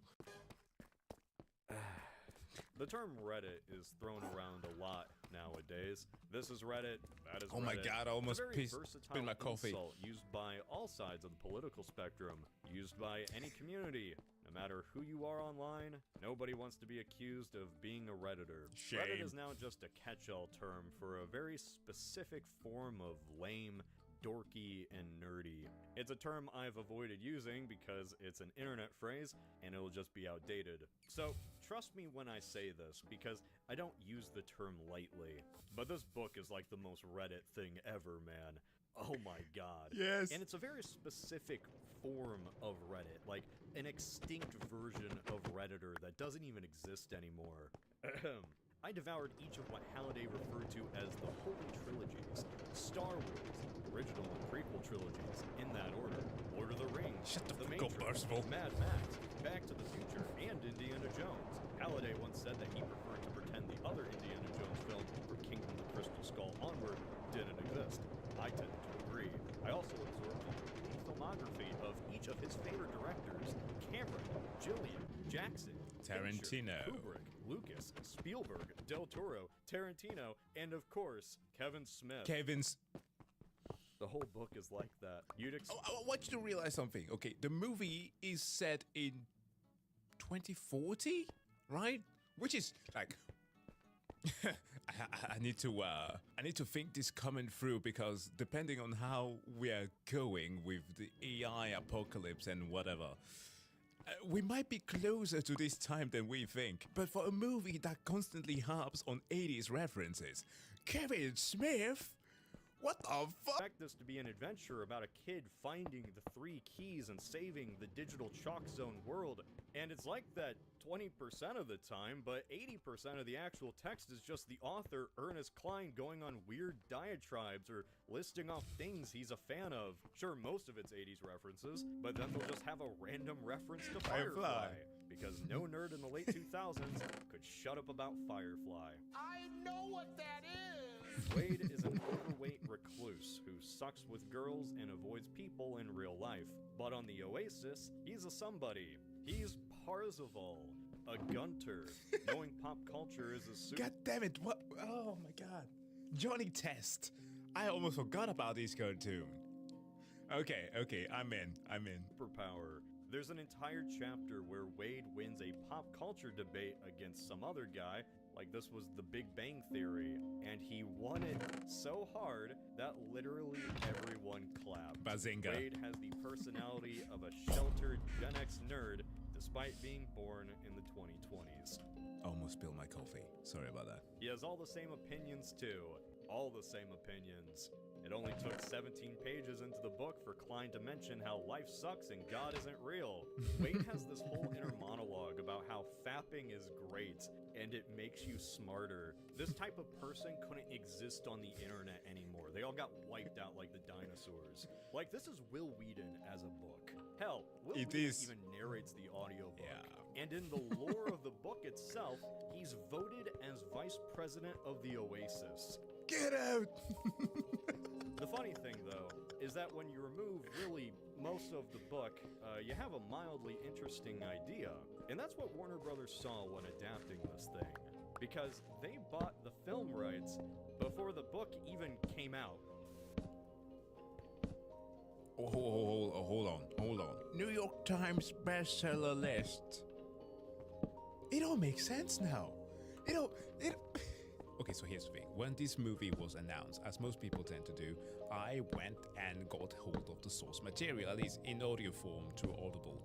And I don't always recommend doing that because it tends to spoil the enjoyment of the movie itself, okay? Much like in this case, sometimes it can result in something hilarious. But reading this book or listening to it, I didn't get that enjoyment, to be frank. There were very good moments, but some of it was, as I've mentioned, pretty cringe. So I couldn't quite understand why this book was considered such a huge bestseller. But apparently, this purchase makes complete sense to it. And actually, you remember the part where he mentioned the gooning there, or masturbation part? It's pretty hilarious. I think it's around chapter 19. I can read you an extract from that. Few moments. It's a little bit extra, but let's start with a little bit of context here. No outside light ever penetrated my apartment. This is Percival. The single window had once provided a view of the Columbus skyline, but I spray painted it completely black a few days after I moved in.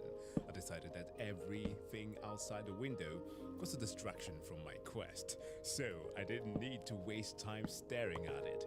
I didn't want to hear the outside world either, but I hadn't been able to improve upon the apartment's existing soundproofing, so I had to live with the muffled sound of wind and rain, and the street and air traffic. Even these could be a distraction.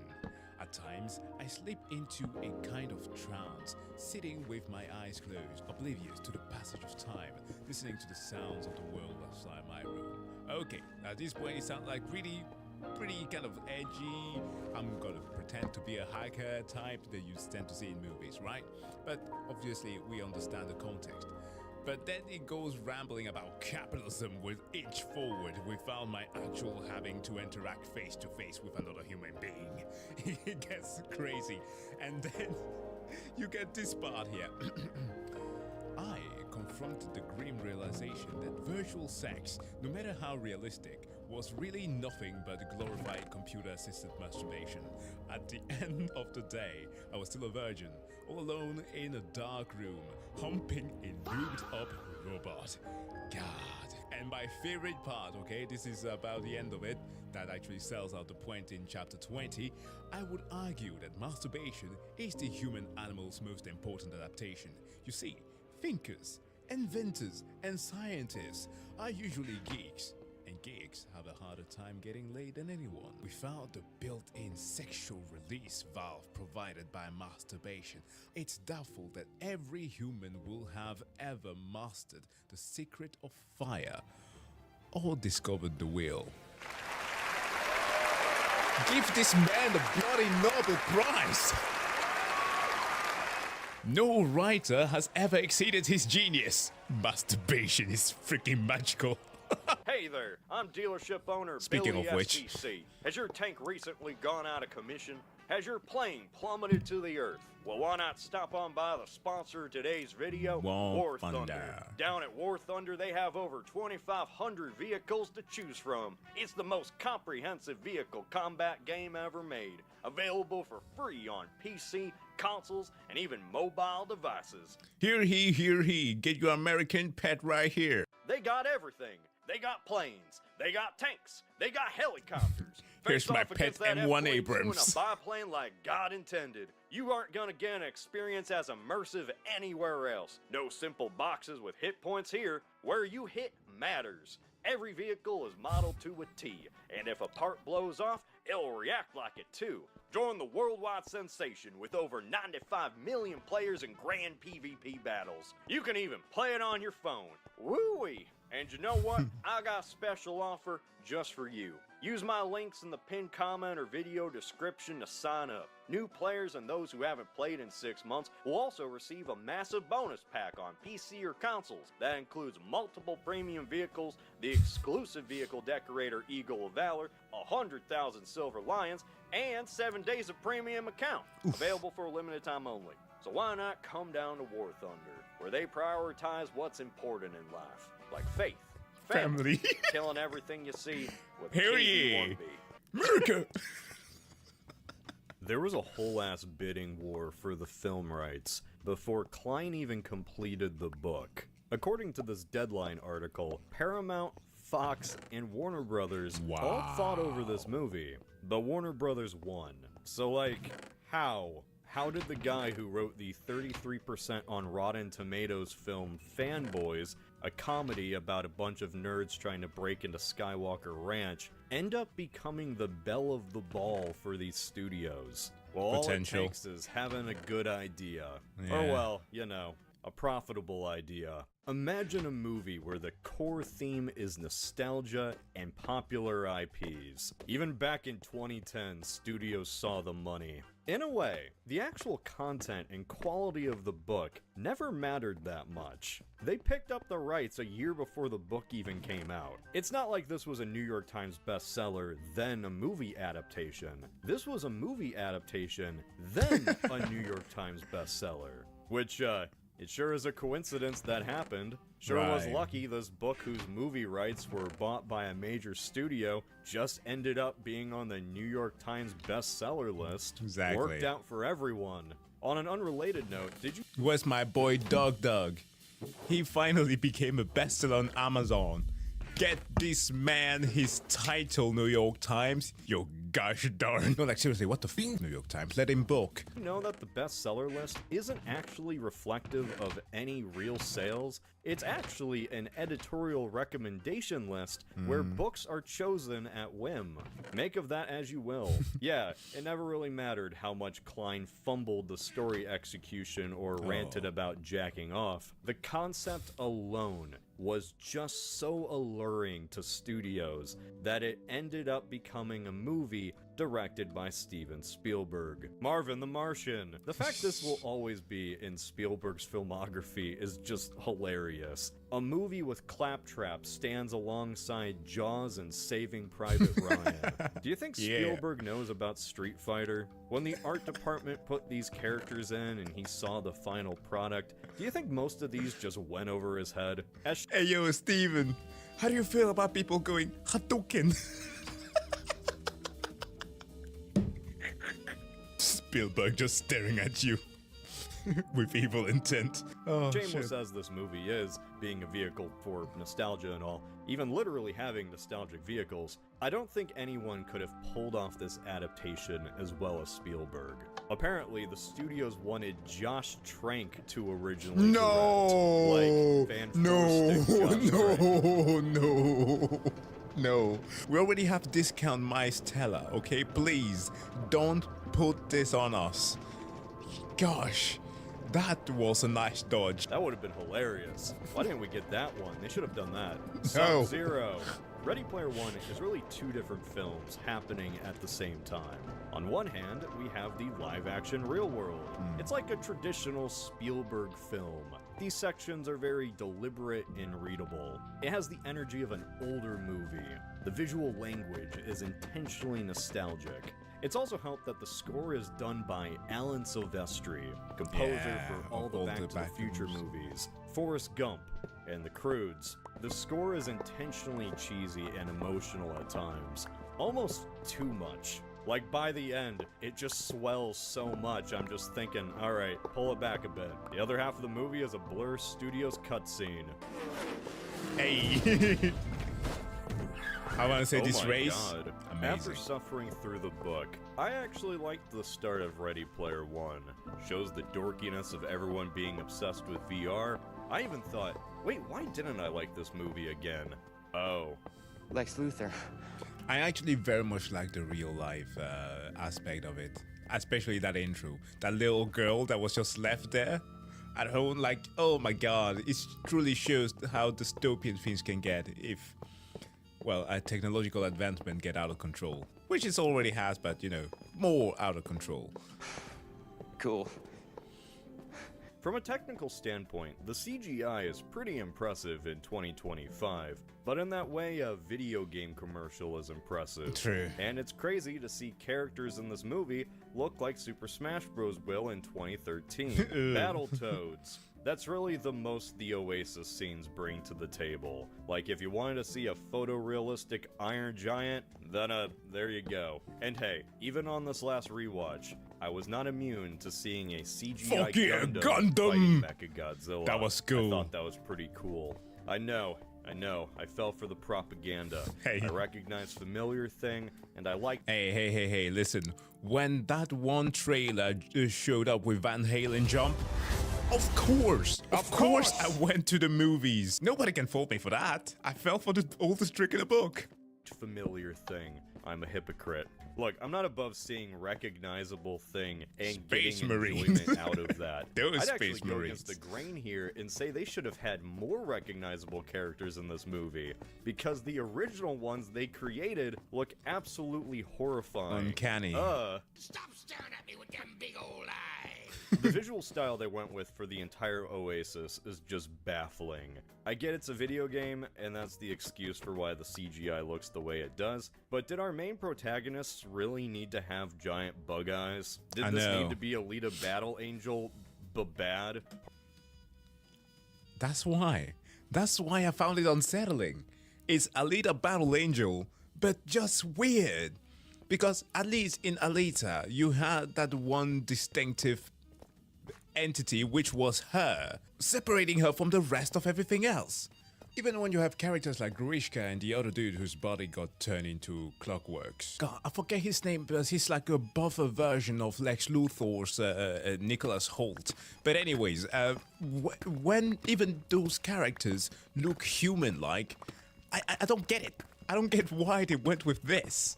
Parzival and Artemis just look so off-putting. How am I supposed to feel any emotional attachment to these characters? How am I supposed to take anything this guy says seriously? The live-action segments are ironically a reprieve from this ugly VR world. How does the virtual world meant to escape the depressing reality look just as bland as Columbus, Ohio? This is the Oasis. People can go and do anything. And what do we see for the whole movie? Inception, New York City, a dark club, Not The enough color. Shining, a depressing wasteland. And yeah, it's Planet Doom from Voltron, Sure. but that doesn't make this battle look any less like a visual mess. It's all technically impressive. I'm sure a lot of artists worked on this, but like, what's the point if it's all a blur of grays and blues? The original characters look bad, the environments look bad, and the only interesting thing we get are the characters from things we actually like. Kinda seems like the point of this 80s stuff is that it's just a cover for a dying society. In the book, the 80s stuff is just because the author likes the 80s. Remember Akira? That's from Japan. Remember Galaga and Mrs. Pac-Man? Like, Klein has Wade drive a DeLorean with Ghostbuster decals on the doors and installs an AI kit from Knight Rider. And it's not played up like a joke, it's meant to be cool. He Because he has literally it in real owns life. this exact DeLorean in real life. So the Fucking movie hell. does the 80s stuff a lot better by just having less 80s stuff. It had to appeal to more than just man-children Gen Xers. It appeals to man-children from every decade. 90s, 2000s, even the 2010s. All still equally as shameless. Favorite first-person shooter? What? Oh, GoldenEye. I really want to know how this movie will be viewed in the actual year of 2045. Oh, fuck. It's not that far in the future. 20 it's only years. like 20 years. That's the same span of time from here to 2005. I'm sure most of these things will still be recognized, but that broad generational connection to them just won't be there. I know what a Battletoad is, but someone watching this in the 2040s will just be like, what's that humanoid frog thing? Who will be remembered and who won't be, I can't really predict. Oh my god, can you imagine the future if they go like, are those Ninja Turtles? Like the collective consciousness of Gen Xers and millennials just going like, no fucking way you said that.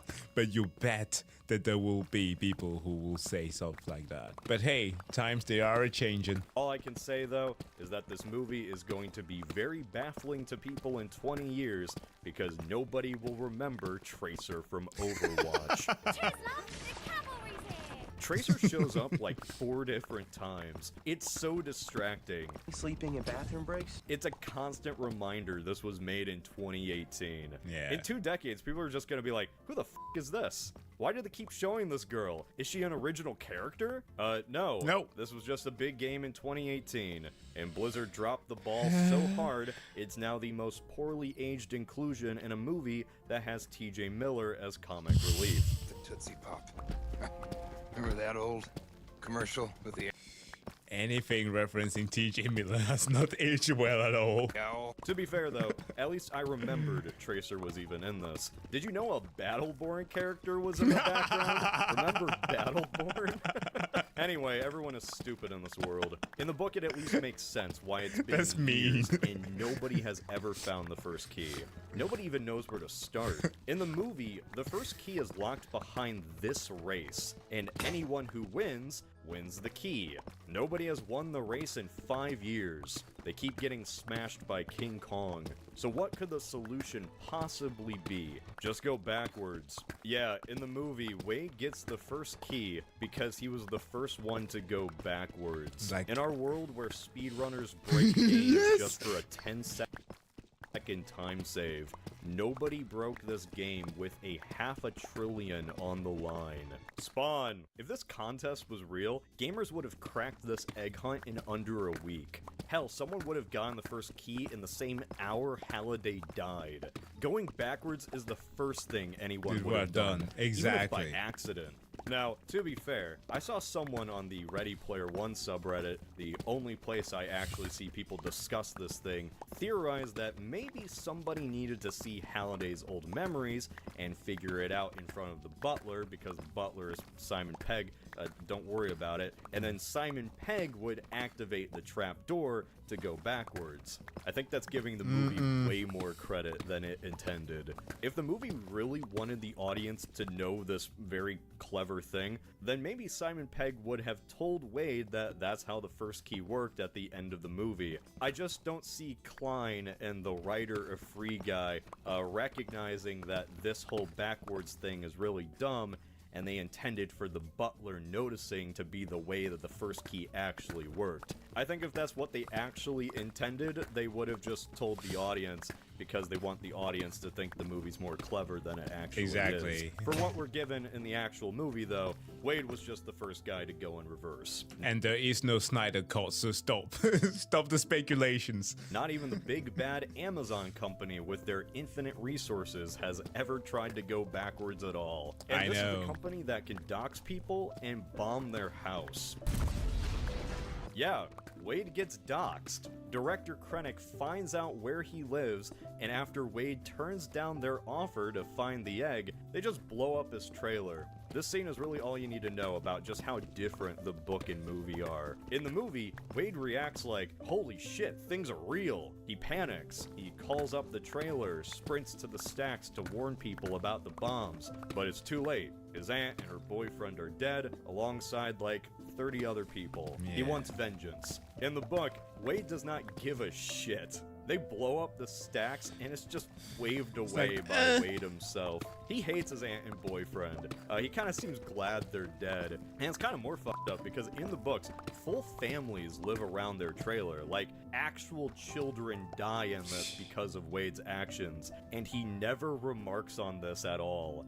Wade is more sad about fumbling his internet girlfriend than the death of 30 people. Chestburster. Yeah, IOI are not playing around. There's a lot on the line here after all. The entire fortune of Halliday, plus ownership of the Oasis. And if IOI takes over, they're going to flood the entire thing with ads.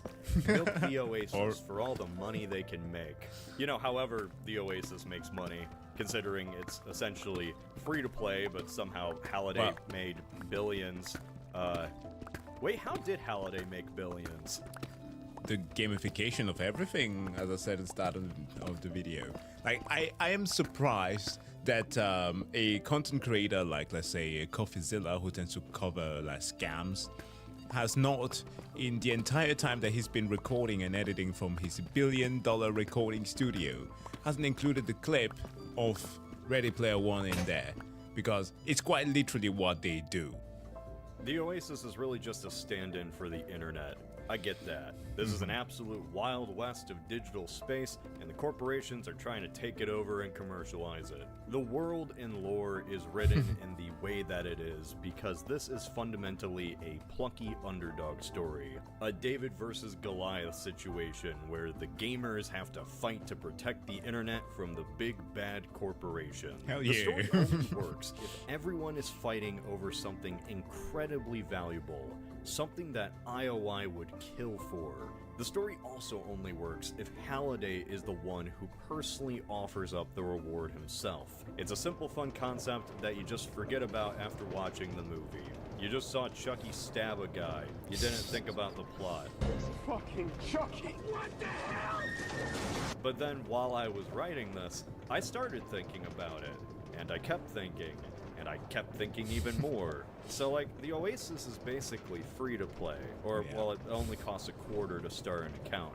There are no visible ads anywhere. So how did Halliday become the richest man on Earth? Like really, Like $500 Nvidia, billion kind of. is Elon Musk's size. It's almost double the net worth of Jeff Bezos. It doesn't make a lot of sense, except it does. Halliday probably got a lot of his wealth through the stock of his company, Gregarious Simulation Systems, or GSS. Like, you know how Nvidia right now is providing hardware for the many AI companies, right? In this kind of like incestuous Ouroboros snake that is eating itself. This bubble that we're not supposed to call a bubble, despite the leading figure of one of said bubble makers calling it a bubble. I know there was a lot of bubble talk there. So like, yeah, essentially as long as they got the evaluation on the stock market can just grow exponentially. And they can also make real cash, unlike the people who are lending money to get their services, like, let's say, the AI companies right now. And GSS is wealthy because of the Oasis. By the time of 2045, the Oasis has existed for decades. Funnily enough, it actually formed this month. December 2nd, 2025. It isn't just artificially pumping up GSS stock like Nvidia. This is a real operation creating a profit for shareholders that keeps getting bigger. So the real question here is, how does the Oasis make money? This is a virtual world, and a virtual world is such a good idea that of course it would be profitable. But how? The metaverse tried the exact same thing and that failed. There has to be a reason why Halliday's fortune is as big as it is. It's the coin. The coin. You can buy anything with coins. Virtual gear, cosmetics, weapons, and even real items. Oh, yeah. So stick with me here. There's a scene in the movie where Wade's aunt's boyfriend gets pissed because he zeroed out. In the Oasis, a character can die and respawn, but they'll basically be a new character, like a roguelike. He's mad because he spent real money on virtual upgrades and gear just to lose it all.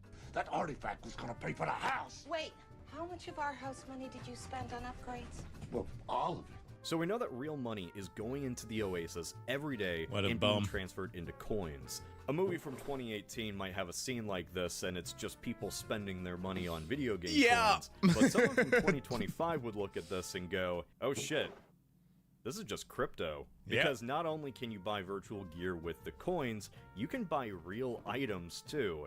Oh, yeah. But even then, just because something's digital, it doesn't mean it's not as valuable. There's an entire underground black market for just Counter-Strike skins.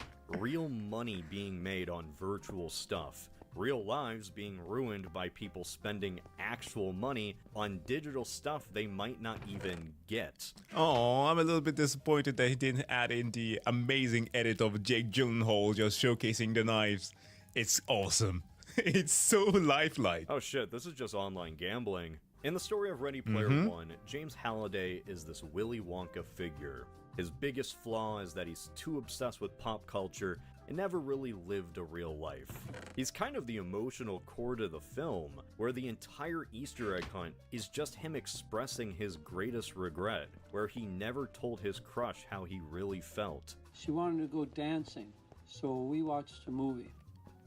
But if you wanted to be a little asshole and overly dissect the story like I am, you could say James Halliday is not a good guy at all. Hey. In fact, the game he and Simon Pegg invented is kind of evil.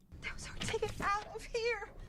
In 2010 terms, Halliday made a very cool MMO. In 2025 terms, Halliday and GSS created a microtransaction free-to-play game that runs its own crypto economy and constantly enables online gambling. We can go even deeper. So the characters can just die and lose everything, right? That's established. Really, that was just a way for the story to have any stakes because if someone respawned, none of this would matter. But man, the real-world implications of this would be horrific. We're showing people spend their whole lives in this digital world. Hell, TJ Miller's character has a decade in this game. Now, imagine spending real-world money on this massive collection. Your character is your literal identity, something you attach your worth to, and then you just die. How many people off themselves in this world? I bet TJ Miller did. How many people are psychologically destroyed every day by the gameplay loop the Oasis created? Not only that, the invention of the Oasis was what facilitated the creation of IOI, which, hey, to be fair, it's pretty clear GSS and Halliday didn't like IOI at all, but at the same time, they didn't ban them or anything. You're telling me Halliday coded in this entire Easter egg hunt in this virtual world? GSS constantly is running the Oasis servers, and nobody acted when IOI literally started enslaving people and Free villains, okay? You didn't need to think extra to implement anything in there. using them for manual labor in a digital world? Even if this was a dystopia cyberpunk world where the government really didn't exist, and IOI could kidnap people and make them indentured servants, why would GSS go along with this? They're the bigger company. Why wouldn't Halliday or Simon Pegg see that people were being enslaved in their video game and not just straight up ban IOI? Ask Elon Musk, Mark Zuckerberg, or Bezos. Why don't they step up? Well, okay, in this case, we have the government where they're getting in bed with them, so it's a little bit different. They know they can do it because that's what happens at the end of the movie when the kid takes over. Our second move was to ban any loyalty centers from accessing the Oasis. Why did it take Wade Watts winning an Easter egg hunt to end slavery? Was Halliday complicit? Did he just not care? Oh, yeah. So yeah, that's kind of funny. Halliday made his fortune from a video game that encouraged the worst aspects of the modern internet. Like hell, in the books, it's even worse. Wade's mom was a virtual escort. No, that's a thing that exists in the Oasis. You can also buy virtual land. Pretty dark. So, to sum it all up, James Halliday... It makes the character Wade so much worse. Halliday got rich off VR chat that was run with a crypto economy, fueled by online gambling, led to certainly the ruination of many people's lives, all while turning a blind eye to digital prostitution and slavery. Hey, it's a DeLorean. Ready Player One is fun, alright? Like, the book is fucking terrible, and I hate it with all my being, but the movie's fun. I'll never watch it again. Everything about Ready Player One will age badly, except for one thing. When this movie came out, a lot of the criticisms were about how the references just felt tacked on. Like, why is a Battletoad here? Who goes into combat as the Joker? Yeah, man. I can't imagine a digital world where someone would willingly go into combat as the Joker. What's a Fortnite? Back then, I remember people complaining about the way the Iron Giant was used. Man, the point of the Iron Giant was that he didn't want to be a weapon, and yet here he is being used as a weapon. And I can see that complaint. The irony was certainly lost on the filmmakers who just wanted to do a reference, but in 2025, this is kind of funny. I don't see the Iron Giant anymore, or any of these characters. I just see Fortnite skins. Yeah, the Iron Giant wouldn't do this, but this isn't the Iron Giant, just like how Batman wouldn't kneecap Bruno Mars with an assault rifle. While the Fortniteification of culture is a discussion in its own right... Oh no, multiverses. Multiverses lasted like one summer, got shut down. I even promoted that game because it was fun. It was really fun. Finally, Warner Brothers has hold of something awesome. An actual competitor to Smash Bros. Then they fucked it up. Then they tried to revive it, and then it died again. I am sad. Peace magic. For this movie specifically, it is now incredibly funny. Because we know this is 100% what people would actually do. But yeah, I guess if there's a lesson to this video, nostalgia baiting is bad. Especially nostalgia baiting over the 80s. Thank God we're done with that. Now everyone's moved on to nostalgia baiting over the 2000s. Yes. I mean, I am certainly seeing a lot of familiar things popping up. Or the resurgence of The Office. There's a Scrubs reboot. I guess if you think about it, the 2000s are just as distant to us now as the 80s were when Ernest Cline wrote the book. Are the 2000s becoming the new 80s? Imagine 2000s nostalgia being used as a replacement for actual personality and substance. Hey, Cody. That's pretty funny. Fuck. Once again, special thanks to today's sponsor, War Thunder. If you didn't see Billy SEC's whole spiel, click the link in the description or the pinned comment down below. I don't remember actually making this movie to kidnap me. If there's one thing that the Oasis did correctly, was not enabling the bad actors of the furry community. God damn, am I happy to not have seen all of the weird Sonic fanfic in this movie. Unlike how we are likely going to be seeing in an upcoming one called Zootopia. Because the way that I've seen some of the references that are obviously taking inspiration from fan art. But yeah, Ready Player One was still a funny movie and a pretty entertaining one, taken as it is, despite its flaws. I still like it. And I think that it should be remembered. But folks, how do you feel about it? Let me know in the comment section below, and hope that you liked the reaction. And of course, make sure to go and subscribe to Cody if you haven't already, and like this video. See you guys in the next one. Have a wonderful day. Bye.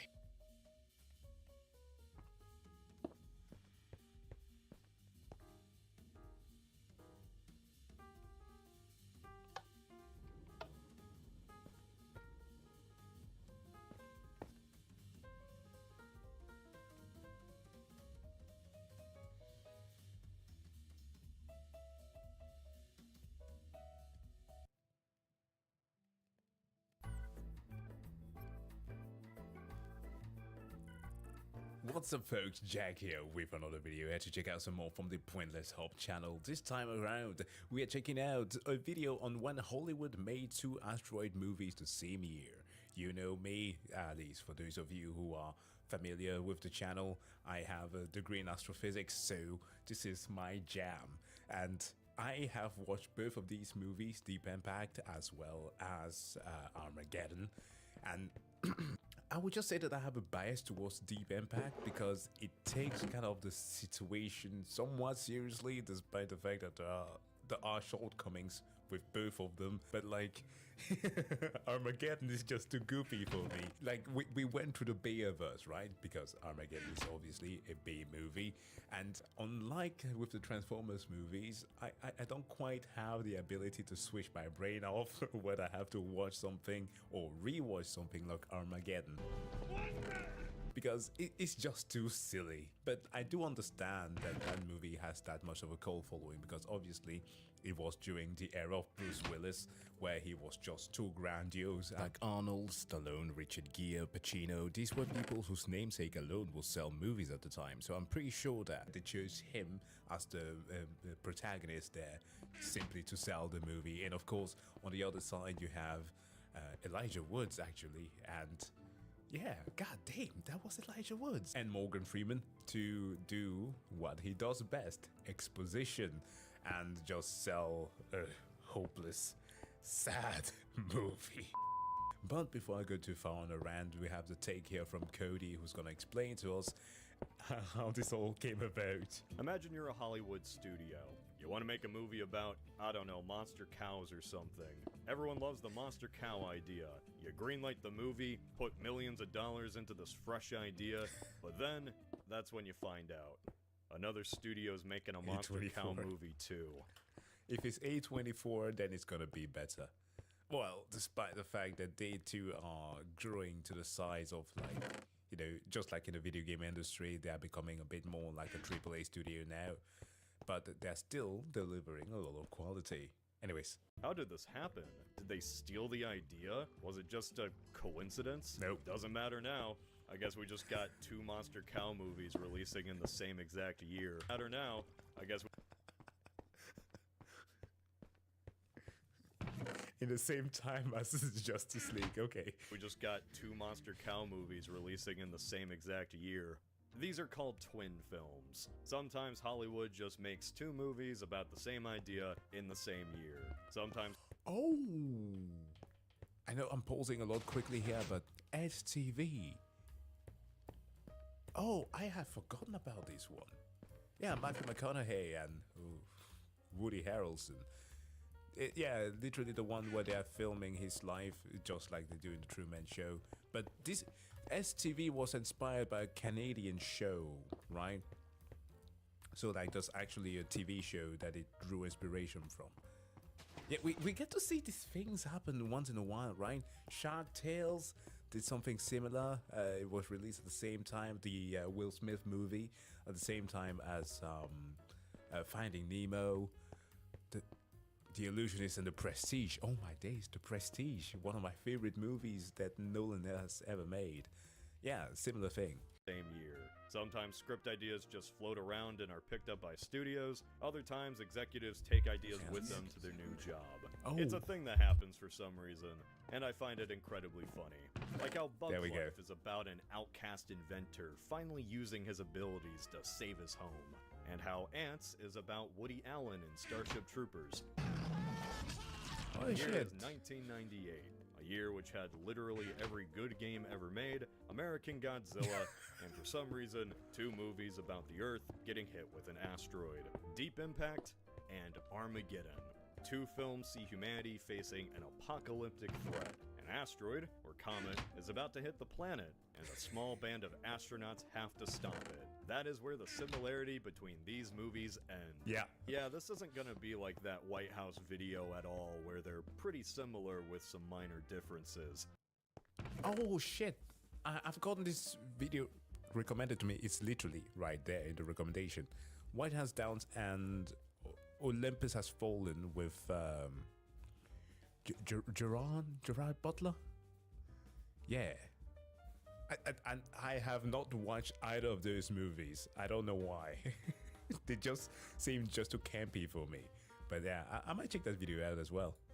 Oh no, these movies couldn't be farther apart in tone. We can't do anything about the little one, but, you know, it just might give them a chance. Colonel, that thing's coming right forward. We got to move.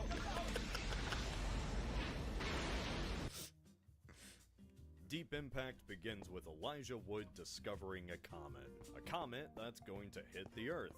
Nobody knows it yet, though, except for this guy. But for some reason, he decides to text and drive, and his car goes right off a cliff, and he fucking explodes. There's a real lesson there somewhere. Yeah. Our real protagonist is this journalist lady named Jenny, who works for MSNBC. Yep. Yes, that MSNBC. You're gonna see a lot of MSNBC in this movie. They needed the promotion. They wouldn't have that guy with the board for like 20 more years. They There's a weren't bought off mystery yet. afoot. The Secretary of the Treasury resigned. Apparently, the Secretary has been wrapped up in someone called Ellie. Is Ellie his mistress? The first 30 minutes are just her investigating this political scandal of a top government official in the executive branch cheating on his wife. Congratulations. Dr. Disrespect. You now have the biggest story in history. Fun fact, the Monica Lewinsky scandal broke in January 1998, and this movie came out in May. Talk about some timing. For fuck's sake, listen. I know that occasionally Bill Clinton gets the good old US Open meme made about him. About the flyer or zipper on his pants, but like Monica Lewinsky went through so much harassment for 2 decades almost before these whole shenanigans sort of like faded away, and now I've just been reminded about it. Like, she was featured in so many rappers' songs. I literally made a video about the fucking, I'm sorry for cursing right now, Kanye West, when he has bars about her. Like, come on, man. Poor thing. Biggest story in history? What an ego. Now, if it was the president. Anyway, while investigating these extramarital shenanigans, Jenny finds herself wrapped up in something far, far bigger. She gets kidnapped by President Morgan Freeman and is told to shut up until they get a press conference around. While investigating further, Jenny finds out that Ellie might not have been a side girl at all, but perhaps might have meant ELE, or Extinction Level Event. Ooh. It's so funny she discovers this by just doing an internet search. Literally only gets one option on the... As I said, the movie has its shortcomings. Page, what a simpler time. I like these first 40 minutes. Enjoy the mystery of it. I mean, yeah, we know what the government is hiding. We all know what movie we're watching. That's a decent way of building up tension. Having the protagonist uncover the information. The secretary basically admits the world's gonna end and it goes right over Jenny's head. I like stuff like that. And then the mystery dies. Yep. The president just lore dumps to everyone what's going on. Morgan Freeman expositions to the audience. The comet is coming. This is where comets come from. This is what named the comet. Wolf, beat him. Introduces the astronauts who are going to blow up the comet, just to make sure everyone's on the same page. In all fairness, I'm gonna say this. In all fairness, this is how seriously it should have been taken. And like, if you're going into a movie like this and you see Morgan Freeman already there, you know that he's gonna do some exposition. Number two, the seriousness of the situation, except for these bumbling idiots, is fair. But obviously, it's only the Morgan Freeman part that is well done. That's the gripe that I have with this movie. Because this is the astrophysicist that is coming forth here. You need to understand that when a comet is actually headed to us to have an actual impact, we are freaking the fuck out because we have no way of diverting them. None whatsoever. Because mind you, this movie's impact had the size of, I want to say, like a small city. Like, was it 7 miles? So like 11 kilometers. Right? 11 kilometers. Meaning that it was a slight bit larger than the Chicxulub, the thing that killed the dinosaurs 65 million years ago. Do you understand this? Okay? There's no way that we can survive this. We cannot use, like, I don't know, the sunlight to deflect it or whatever. Paint it or... No! There's not a chance. And can we blow it up? I don't think so. So, like, the tone that this movie was going for was obviously hopelessness, and that was fair. When something like that's approaching the Earth, we're all just doomed. We might just as well try to adopt the point of don't look up and make things as just dark as possible. But then, of course, this movie does it in a weird way. Some of it works, some of it just doesn't. Hey, look, it's Jon Favreau. From this point on, this is now just an entirely different movie. Jenny gets relegated to news anchor for the rest of the film. The only thing she has to deal with anymore is parental drama. Her mom and dad are divorced, and she's not taking it well. The whole second act really follows the astronauts. And for some reason, they're introduced as arrogant jerks. They're the new hotshots that think they're better than their old commander, Robert Duvall, an older veteran who literally went to the moon. I got respect for everybody who's gone to the moon. This mission ain't going to the moon. That's right. Frank Gifford, he was a great football player in his time, but if he played now, he'd get his ass busted. Let's go tell your mom. Sorry, the Apollo program? That's old news. Fuck you. We're the new generation. We practice on simulations running Windows 95. Why did they do that? It's so odd to introduce them like this. Real people, especially highly trained astronauts, would not act like this. I get what the movie's trying to do. They're jerks at the start, but through adversity, they come to appreciate Robert Duvall later on. But the arrogance is laid on so thick at the beginning that I just kind of dislike these characters now. Yeah. It's not a video game, son. Hell, we're not even halfway through the film, so I know they're gonna fail anyway. It's not a video game, son. Then the rest of the movie is them learning to respect their commander while floating out in space. Glad they all learned the important lesson of not being rude to old people. Except for Jon Favreau, he's fucking dead. With the nuke plan failing, Morgan Freeman announces Plan B, shooting the Rock with even more nukes. I find it even funnier how well the general public is taking this news. There will be enough of us left to rebuild a new world in the unlikely event that the comets do strike the Earth. Like, somebody just coughs in the background, and nobody freaks out at all. Again, the tone, sometimes doesn't hit. Morgan Freeman tells everyone that if the meteor does hit, the world's gonna end. And they can only put less than 1 million people into underground bunkers. Imagine if the president went on today and just told Americans they were all going to die. You think they'd be this calm? There's riots in other countries, I guess, but not America. Yeah, it's like mentioned in passing. That is so dumb. The most armed population in the world, and everyone just stands outside these well-known bunkers only to be slightly sad. Other than exposition, Morgan Freeman really doesn't do much. Just sits around waiting for plans to fail. Remember how Elijah Wood discovered that comet? Well, he's got a whole subplot here. I'm assuming they wanted to show a normal person's perspective on the whole situation. But it's not really done very well. There's an underage wedding. That's kind of odd.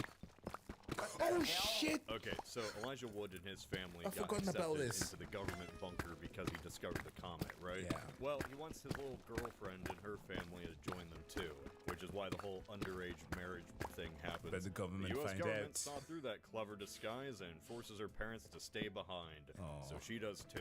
So Frodo and his family reach the bunker, but right before he goes in, he realizes that he needs to go back and save her. That's some moonfall shit right there. Just like the main character there and Halle Berry. Holy shit, I just remembered that I left my son behind. What, you have a son too? I know that we are absolutely the worst parents ever. Somehow. I have to go back for Sarah.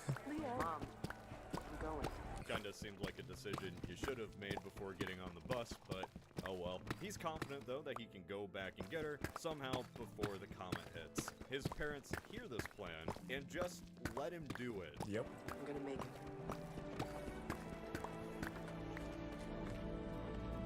They don't even argue against this idea, which is certainly fatal. His very own father looks at his 14-year-old and goes, okay, have fun.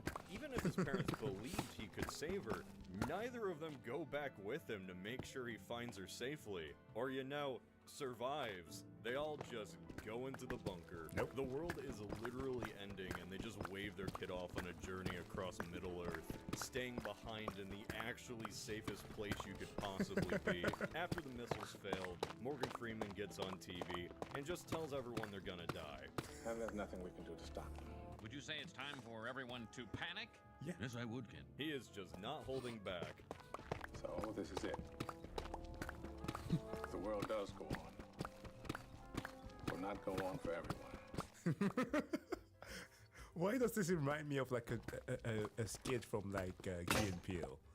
Like, good morning, America. I just wanted to tell you that me, Michelle, the kids, and Bo are all here in the bunker, sitting safely, while you all are dying. Holy shit.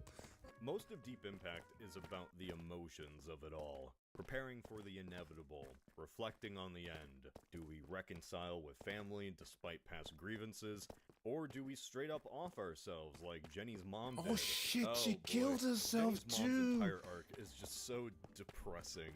Bro, she just gave up. Divorce. My husband's cheating on me. No, he did not cheat. He went with a younger woman. I'm sorry, I'm spoiling shit here. She just said no. Fuck this movie, I'm out. Her husband leaves her for a younger woman, right? Basically destroys their family for no good reason.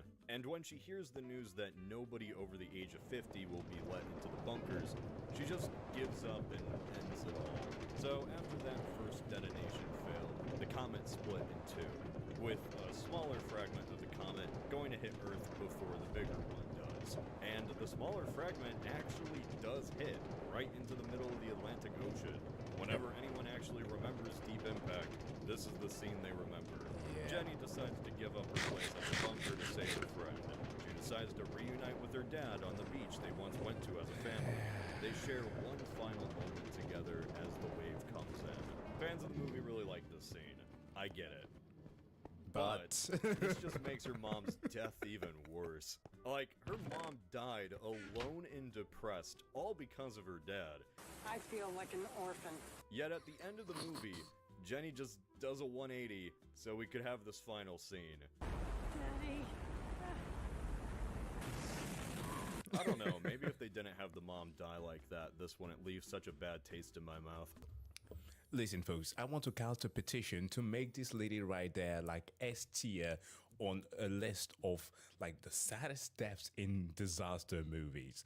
Like, how do we start it? Like, bottom tier, like F tier, we have like Woody Harrelson from the 2012 movie, right? His death that was absolutely ridiculous. Second, we have Grant from Independence Day.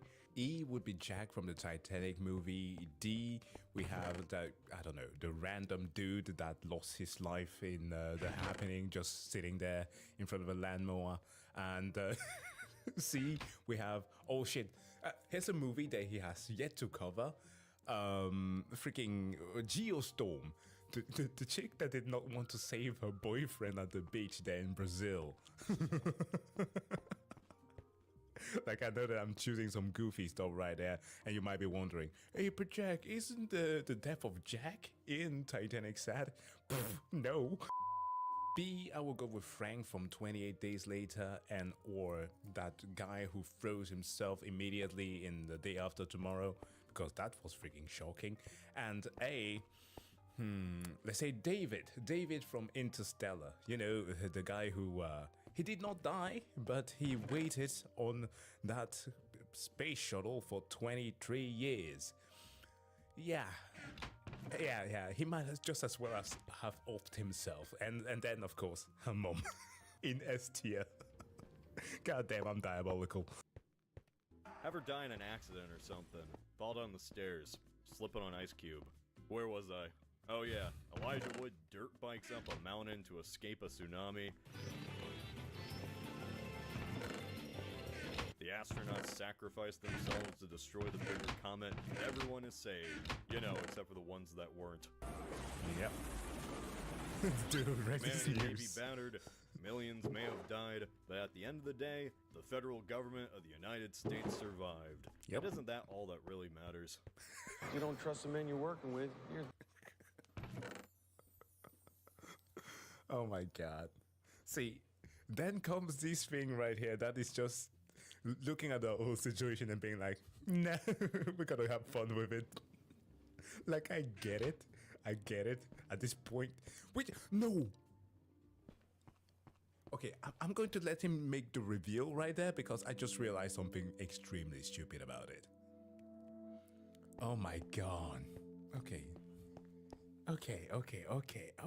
People always say this about me, okay? Because I know my movies. The one that I know that I've seen, I'm pretty certain about. So people have the tendency of coming forth and being like, oh, you've already watched the fucking video.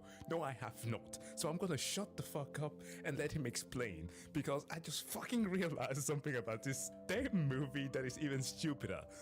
Good as dead. Armageddon begins with all the dinosaurs on fire. This is a movie called Armageddon. This is what the Earth is gonna look like unless Bruce Willis stops it. 65 million years ago, the thing that went over there, the Chicxulub. And I'm very much hoping that I'm pronouncing it correctly, or else I'll be looking like a fool. But in case that didn't go through your thick skull, here's the space shuttle exploding. Michael Bay. Explode too. Especially this guy. They really did this guy dirty. All he was trying to do was protect his Godzilla, and he gets absolutely obliterated. At least the tower survived. There's an asteroid on the way, and they've got 18 days to stop it. All the nerds have dumb suggestions, except for Lucius Malfoy, who says that to destroy the asteroid, you're gonna have to drill into the center and blow it up from the inside. There's only one man for the job, and that's Bruce Willis. In the movie, he's actually named Harry, but it's a lot funnier to say Bruce Willis. Harry/Bruce Willis is an undersea oil driller. And I'm not even joking, the way they introduce him is as he's shooting golf balls at Greenpeace protesters. Joke's on him though, Ben Affleck's banging his daughter. Yep.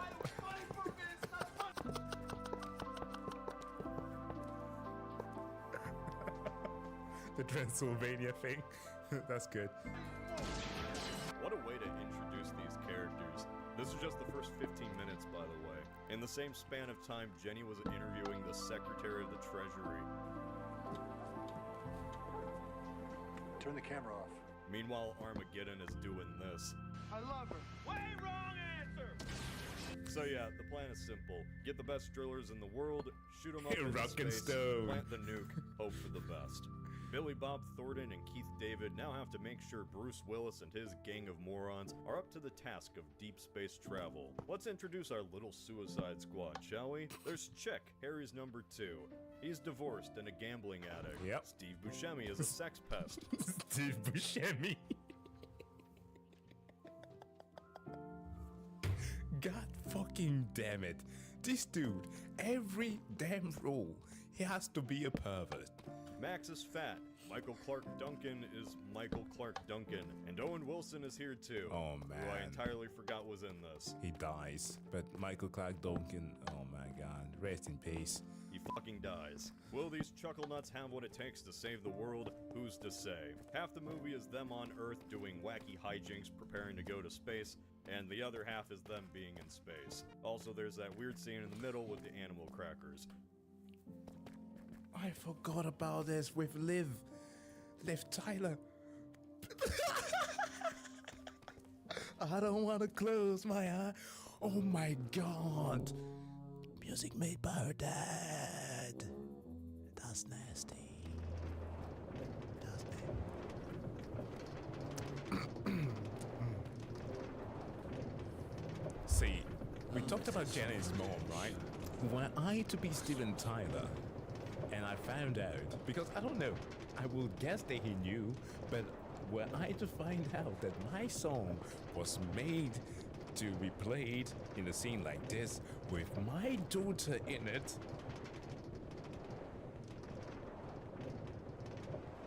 sing with me, sing for me. You know the one. If Deep Impact was an intellectual nerd, Armageddon was the jock shoving that nerd in the locker. Deep Impact treated the entire situation of an outer space object potentially hitting the Earth in a quasi-scientific and all-around serious manner. Meanwhile, Armageddon went, holy shit, there's rocks fucking falling from space. I like Deep Impact. I appreciate what it's trying to do. Explore an end-of-the-world scenario in a grounded way. Yeah. Nothing wrong with that. Those behind the film tried their very best to be as scientifically accurate as possible. Yeah. And that's respectable. Yeah. Even if it wasn't perfect, it's the thought that counts. If someone says they like Deep Impact more, I get it. With that said, though, I fucking love Armageddon so much more, man. This is so much fun, it's freaky. You know this channel, you should have seen this coming. Of course. It's a Michael Bay movie, like of course I was gonna pick it. Even after I'm done with Bay Formers, I still can't escape him. Dude has a parasocial relationship with the dude, man. Parasocial relationship between me and Bay. I'm gonna shut up. Let me take a bite of an apple here.